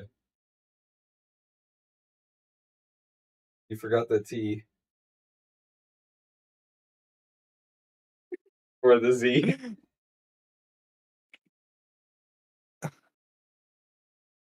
Молодец, сука, блядь. Wait, let me hear my mic. The Tarkness Monster. Yo, my mic dude. sounds so crispy on your stream. Everything Dude, it sounds like I'm crispy. the streamer on your live stream here. I like to keep my microphone a little bit quiet because I do a lot of screaming and yelling. Like if I have something to say, I'll use like let me this try to tone. just be like a commenter here. Yo, guys. What's up, guys? And today we're going to play some Tarkov. Right now, we're currently sitting at 1 million rubles, and we're going to be queuing on to Woods. We're going to be looking for Sturman. We're currently at, let me check my task real quick.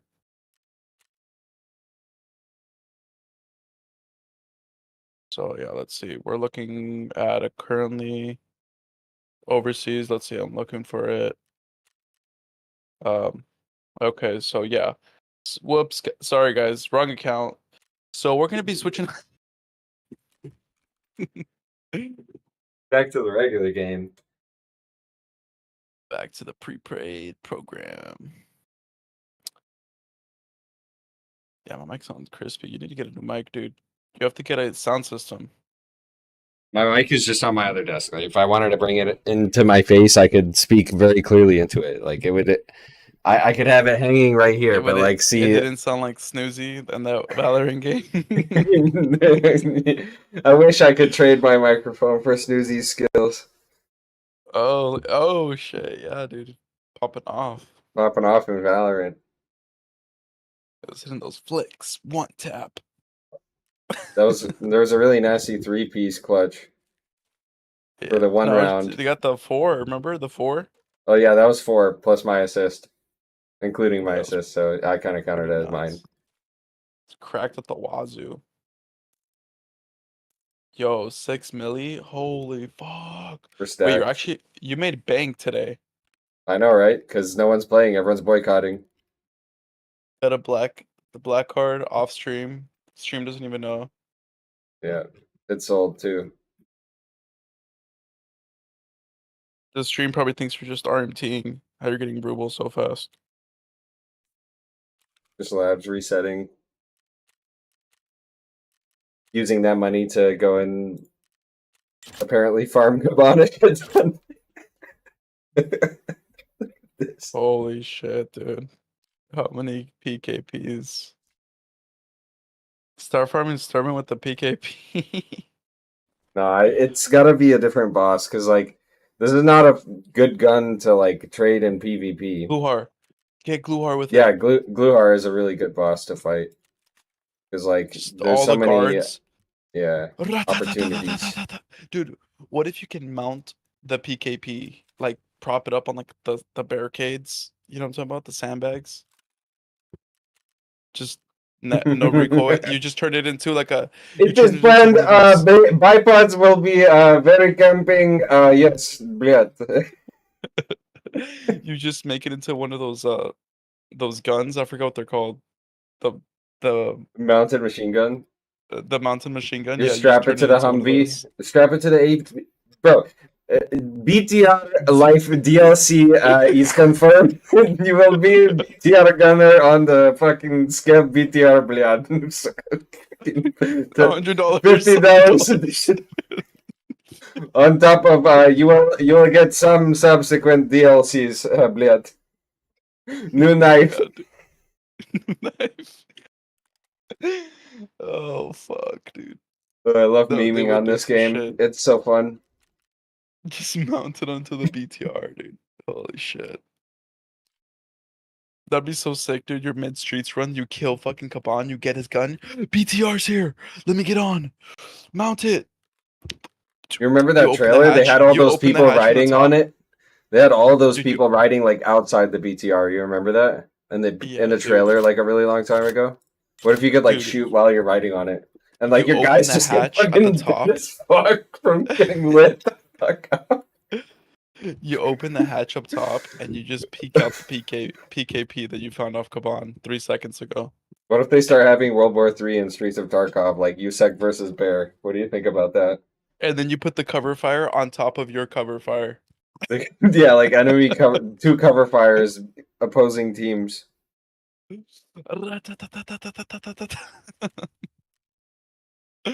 Dude, that'd be so sick. This game would like pop off. That's when Heavy Killer gets introduced. For real, huh? Heavy killer on streets. Yeah, he's there to produce the paywall. He's at the mall. He's gonna be at the mall, isn't he? Yeah, dude, he's gonna have On the streets. contact force on top of the helmet with the sound wheels. Sounding Helicopter from the- extract radio DLC. And It just drops from the middle of my mall. Just a rope. Or better yet, like it gives you like the airdrop thing where you like put the balloon in the air and then like a AC-130 flies low and swoops in to get you. You're like Heavy Killer though. That's how you get Talking out about all the that frames, heavy though. loot. How they gonna fix it? They have to definitely have Unity at that point. Upgrade the Unity to have all that in the game. It would be way too insane. This would be Far Cry Online at that point. Far Cry. They'd have to add animals. They'd have to add bears so you could domesticate. DLC. Suburban Life DLC. Russian Suburban Life Authentic. Verida, you get to domesticate on top of hideout cat and dog a bear. Blah. You gotta ride him. You gotta ride the bear. Oh fuck, dude. Jesus, dude. Who knows what's gonna happen to this game? Well, they definitely got enough money to keep the servers up, I think. Hopefully. Hopefully they don't their player base doesn't die. We already got Lawless boycotting the game, so Lawless went immediately back to Rust, so he can get sweated on by a 17-year-old who's like, I'm gonna match you up, bro, or whatever banter they're using these days. I don't make a Match good up. 17-year-old. I'm 10 years older than that. Almost. Yo, bro. You better back off my base before you get raided. I'm gonna tee up on your supplies. I'm matched up with you. Watch out. We're Yo, Angel, who's that imposter? The fifth guy or the fourth guy down. Angel, save us. I just No, unlocked no, my no. sixth The offers, flea the offers. market. Look, the offer. Look at the offer. Click X. Look at the profile, dude. Angel, Which right one? there. No, no, no. Down. Right there. Angel, save us. He's definitely gonna try. Oh! Wait. Level 20, 25. He might be the best player. What map do you think he plays? Woods, dude. He definitely has the Woods kit on, doesn't he? Wait, check his achievements. No sidearm? are. No sidearm? No secondary? Did this guy pay Just 250 Sny, bucks? dude? This guy paid 250 bucks at level 25. Am I in the PvE mode or something? No. Sorry, Marcio, we got fucking stuck talking. What's some random No, shit? you're good, dude. You're good. You're good. We were talking Even about dude. what if they, what if you're able to mount the PKP? I was like talking about if you can mount the PKP as like those mounted guns. You know what I'm talking about? Mm-hmm. That are pre-mounted around the map. And then Mal brought up this crazy one where it's like, what if you can mount it on the BTR? Like Oh, that'd be out nuts. the hatch. You just pop the hatch up top and then you just whip out the PKP. Put that thing on the disc. Dude, that'd Sure, be they so got a crazy. disc bipod. Oh yeah. Dude, I would just bring 400k rubles into the raid and just start like going everywhere on the map with the PKP. I make my own cover fire. All right, but Fountain Raid cards, do they go for $5,000 on the flea market or what? You think it sells? No way. It sells. Wait, refresh it. I want to see how far in the depths of the pages. Who's selling one for 16 mil? What the fuck? Like who is selling these for like 500k and expecting it to sell? Like you need to sell it in dollars. A cheater? A fucking cheater Like, just buying it. See, here's the thing. I've got it down to a science, I think. Like, I think the cheaters, like, they buy my shitty listing so that I get dollars because I can buy the ammo and then I die with that ammo. Therefore, they get a return on their investment for killing me in one shot. You hear this, That's- Marcio? That does sound plausible. And that's why I'm always loaded on dollars, like scamming people on the flea market for dollars. RMT. That's so funny. People just don't give a fuck on the flea market. When if you post something for an outrageous amount of dollars, they'll just buy it. Yo, is your dildo still found encoded? What? Yeah. You haven't killed what's his name yet? No. Need this jacket first, and then I'll do it. I'll do it. Oh, only one on the Big start. ups. Bro, this guy is obviously Team Orange, dude. Look at this guy. Well, I'm Team Blue, alright? We sniff glue on Team Blue. Don't worry about it. Don't worry about it. You're waiting for the next boss increase chance to start farming again, or what? I don't know. I've been farming, and like all the bosses have been in the raid more often than not, which is a very incremental change. Well, they bumped it up to 5%. It's 35 now instead of 30. Now it's farming. Well, let me tell you what happened just now. I queued into a reserve run.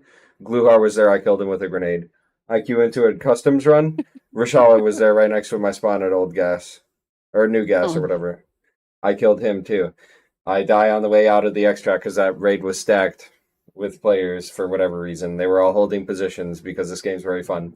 And then the next raid, I queue into Woods. Very fun raid, mind you. I run right up to the boss, and then he dies. He gets sniped from across the map at the mountain. It's snide. GG. Yeah, I grabbed all the loot. I ran out of the raid. Didn't kill anything. Just picked up a bunch of shit. And then we just played some PvE mode, and that shit was actually kind of fun, even though Bap got one tapped hilariously on stream. He was tired. Who could blame him? I almost died to that bot too, dude. If you look at it on stream, like I almost got ratted by the AI, dude. They need to do something about the AI. They need to make him more obvious. Cracked? It's the same as base game, dude. They just stick on some corner and then they don't make sound, and then there's another one around the next corner, not making any sound. I heard and then when you kill one, then they react. Yeah, they're raiders. Yeah, of course. There's raiders and scavs. Like there's PMCs to kill. Like they simulate the fucking rats, but they don't simulate any fucking W keyers. How could they? I have to see some content on it. Like it mostly feels like you're just killing scavs and raiders. Except on every map. Scavs and raiders on every map. Do bosses still spawn and stuff? Just you wait, dude. Scavs and raiders come in a base game, basically. Do scav bosses spawn, Mo? Scav bosses? Yeah, like killing shit. I've only played Ground Zero so far. And so no Kalante? And I'm not level 20, so yeah, Kalante would not spawn. Due to that technicality, I think. If bosses spawn, that's kind of busted. You just get tracksuit for free. Yeah, you could say you got tracksuit for free. That's fact. James can actually get it. James would actually live up to his name. I wonder if it's 100% right now on offline. On PvE mode? Yeah, with the Gillan killer there. Every raid. Yeah, Marshall was not feeling it. He has to be up early for work too, though. He was telling me. Yeah, you should probably scoot off. Have you gotten that installer to work? My laptop and everything's packed up in my car already. Ready for me to wake up and just wake up, get dressed, and then fucking drive my way an hour to work. Going to Station 5? No, not yet. I think I maybe got like a month. I want to say. Oh, so they got you on busy work. Do you like get a nap? 3 hours At of that sleep? station? Sounds pretty light. Yeah. That station's pretty. Oh, no, they don't let you nap. At least at my station. At Station 5, yeah, you can nap all day if you want. But if the chief catches you, you're going to definitely hear it. Definitely gonna hear it. Well, as long as you're answering the calls, right? That's probably what they care. That's the only reason the chief would ever really have an incentive to give you that impromptu checkup on the reality. Well, the thing is, they pretty much just know that anyone there is just asleep. That's like the running on meme out there. It's just like, oh, you're going to Station 5? All right, bro, take it easy. Good night. That must be so fun. That's literally the department meme. Oh, man. So you got some hard work ahead of you. You got to stay awake for that. Make sure you're all good to drive and such. Well, I'm not driving. I'm not a driver. I'm not an engineer. No, I'm saying like on your way to work. Oh yeah. Well, we stay on the stimulants, so yeah, we're all good. Through We that, stay cracked out on the stims. I don't know. I always found it safer like when there's less people on the road. At least like in a few. Well, that too. things Like I about feel the like state. 6 in the morning. It's like mainly like the field workers and shit. Yeah, the field workers that do this shit every day, so they'll be ready unless they fucking got intoxicated the previous night. Yeah, dude. Bro. Exactly right. Intoxicated with obligations, dude. That is with extensive. Tequila. Dun, dun, dun, dun, dun, dun. All right. Well, I wish you a happy Eastern Orthodox Easter this Sunday, and a happy Mother's Yeah. Day. And a happy Mother's and Happy New Year. Yeah. And a happy Cinco de Mayo. Oh yeah, that's coming up, isn't it? Yeah, dude, all on the same day, dude. Crazy, crazy.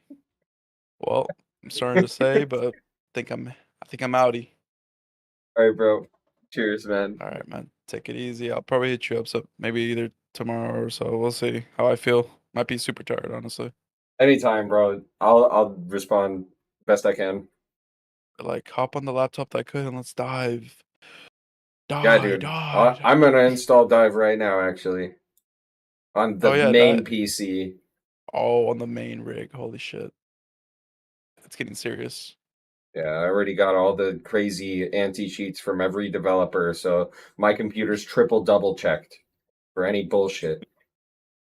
For any bullshit. You even got the battle eye from Tarkov that doesn't do shit.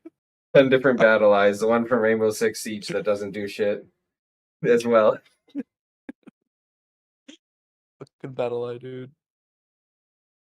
All right, bro. I'll catch you, dude. Take it easy. GN. Good night.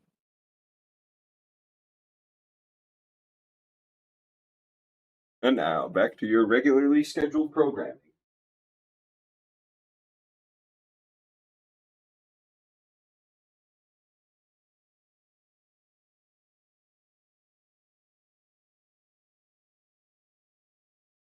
$50 paywall is like the 1 millionth thing on the list of where it should be. And that's kind of where we're at. Is like, I agree with you on all those things. It's crazy that where we ended up is it being behind a $250 paywall. You know what I mean?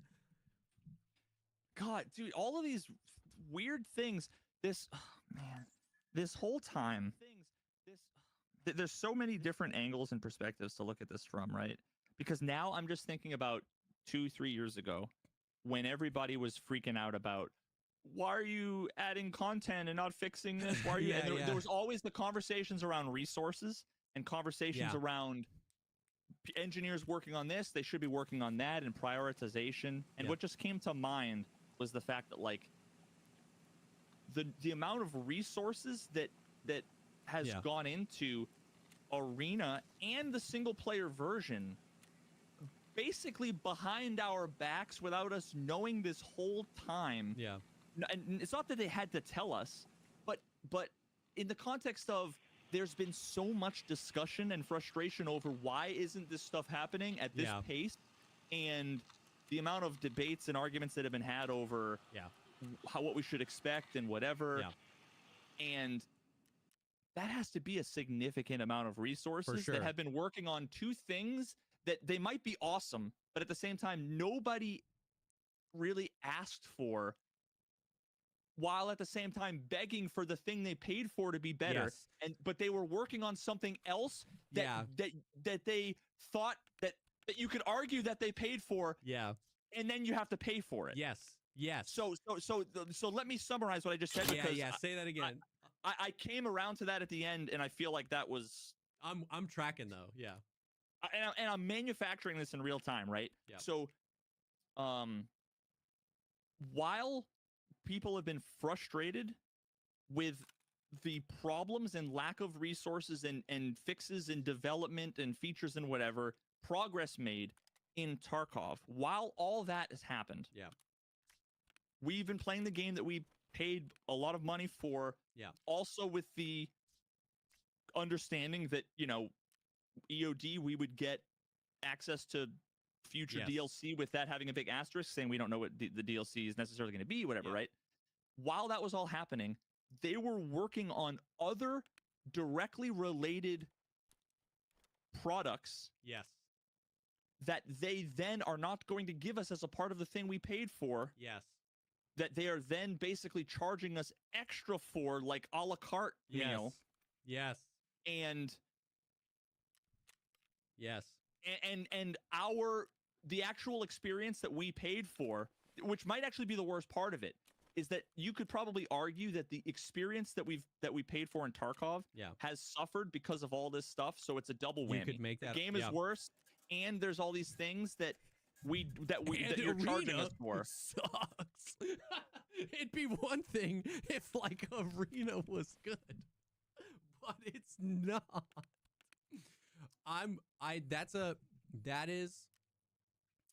That's a good point, and that's a good point. I hadn't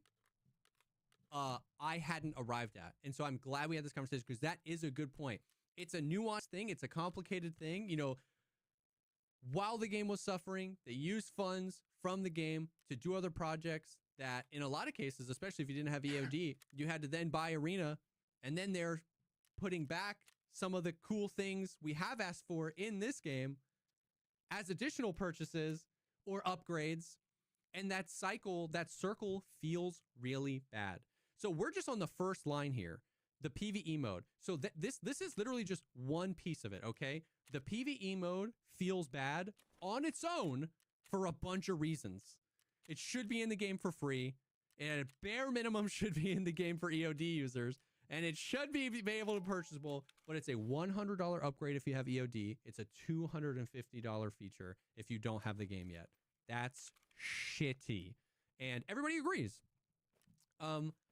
Additionally, random thing. This is a random thing. I just like, it's kind of like breaking because people just figured it out. I don't have it on my notes, so I want to say it. People used the Wayback Machine this morning. Like, you know, if you go to your profile and it lists what, like it lists what stuff Features you whatever, you go to the drink machine and the drink machine's broken and you're like, fuck, I'm really thirsty, right? And you're trying to like get a drink the whole time. The whole time there's like a bunch of people sitting there working on the drink machine. Sorry, you know, actually, no, there's nobody working on the drink machine because the drink machine's broken, but they don't have any text, right? Yeah. You go the whole time, 3 years you're at this buffet, 5 years you're at this buffet wanting your fucking Coke Zero or whatever, and you know, you can't get your drink, so you're thirsty and you're like, whatever, fine, I'm fucking over it, I'll never drink anything. At least I'll go to get some dessert. They just wheeled out the ice cream cart, and I'm like, cool, that actually sounds interesting. You go to scoop the ice cream, and they're like, cool, that'll be $10. Yep. And we've had all hands on deck working on preparing this ice cream for you. Even the soda machine guy we had working on the ice cream for you, it's only gonna be $10. You're like, that's what this feels like to me. You're like, what? Why was the soda guy working on it? I paid for the buffet all these years. 100%. So that is one aspect of it. Okay, the access to that PvE mode is brutal. It's brutal. It's brutal. It's brutal. So other things that are fascinating. So I'm trying to like go through everything here. So another part of it is like they're just like the vibe of like, I can't touch a bush without crippling depression in the game explicitly because it's hardcore, and that's been the justification for everything. Like, that's hardcore. It's a hardcore game, and they just keep allowing you to pay for more and more and more stuff. So like, once again, I do want to touch on the pay to win thing in a second. So chat, I'm gonna talk about pay to win, but just for a second, sever yourself from pay to win. Winning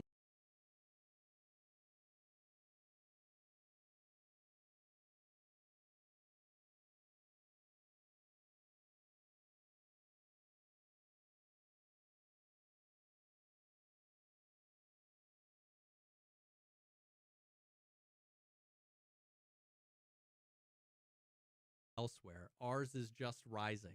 You know, little poke. A few hours later, bigger poke, same Twitter account. We will never scam our players. Our game will always be free. In just 30 minutes, it will be our moment. They dropped a gameplay trailer today.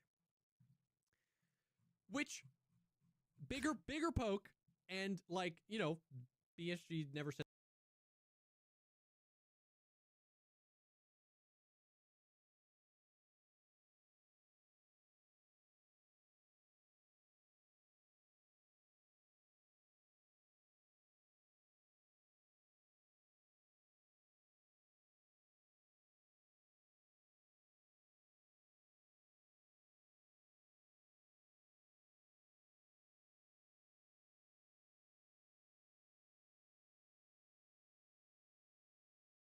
been over 5 minutes. Pizza guy online too. The pizza man. Greetings, pizza merchant. Greetings, pizza merchant. Hey, Raymond. hey, where's my pizza? What happened? Raymond McJumbles. What? Who's Jumbles? He's my horse. Is he okay? I don't know. Maybe. So is a horse all right or what? Hey, pizza. Well, it's like this. Mookie, the guy making your pizza, right? Turns out he's allergic to orange roughy, so he got all hivey and stuff. But now he's making you another pie. Is Mookie okay? Whoa!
Fucking, come on. Stupid fucking crouch mechanic drains too much stamina. There's fucking 3 of them and I'm out of stamina, so I can't do anything. Fucking nice game.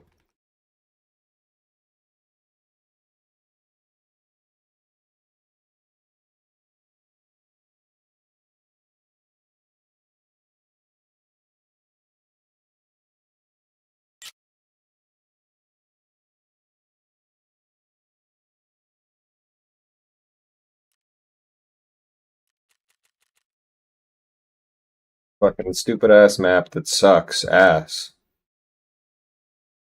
Fucking spaghetti noodle map with spawns again all along the fucking. No one moves on this fucking map. And I can't fucking move. I have to check my fucking boss and then use a stem or whatever. Fuck.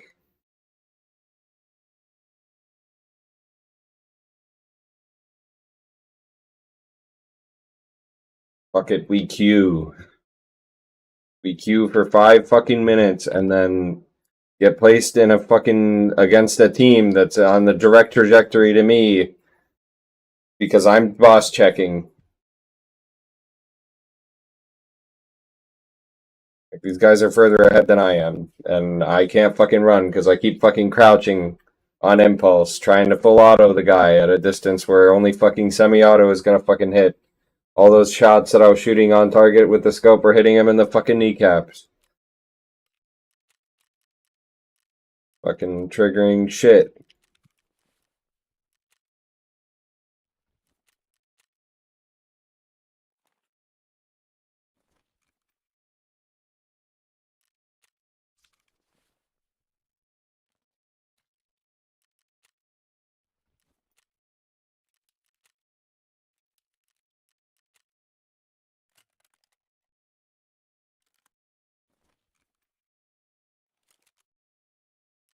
They ask me why I don't like the AS Val. A fucking scav takes fucking 10 rounds to hit to kill. Unless I'm being shot with that gun. Like, I don't understand, like, these people hitting headshots are just hitting headshots like that. With that gun. But I can't do it. I can't even see the person in front of me. I'm too tired.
Fucking full bladder gaming makes me want to just end the stream straight up.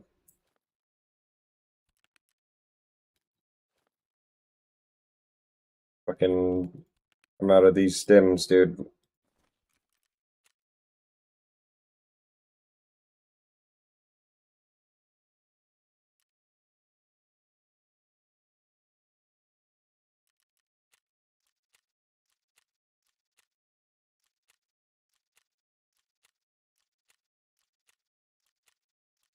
Like the difference of like what an Abdalbus 2 does for you on streets versus any other map is just crazy because like the fucking negative debuffs of having no stamina once you like get in a fight, oops, you crouch, therefore now you're going to be waiting for your stamina to regen for 15 seconds. Meanwhile, like someone who just popped a Meldonin and an SJ and a Trim, like they're not running out of stamina. Like, so I feel like there needs to be some better like balancing for these stims. Like it's just not in a good place. Like you just need to constantly be upped on these and then downed on these and then upped on fucking like you're just like perma stimmed out this game. Why am I even complaining?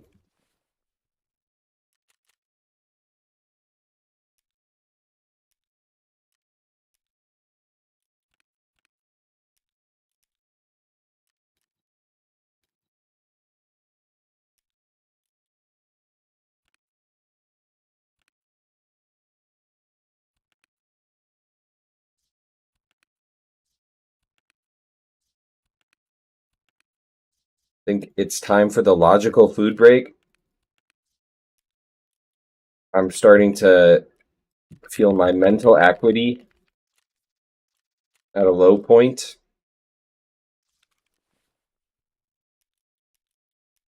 I've already made some bad hideout decisions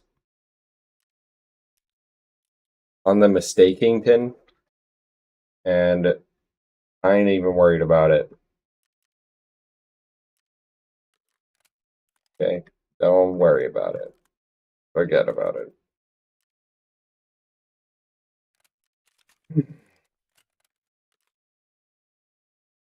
So many mags for this gun, you'd think it's my favorite gun. I hate this gun. It'd be pretty cool in real life, right? Like a massive gun. Massive bullet. I don't know. I've only shot a Mosin in real life, though.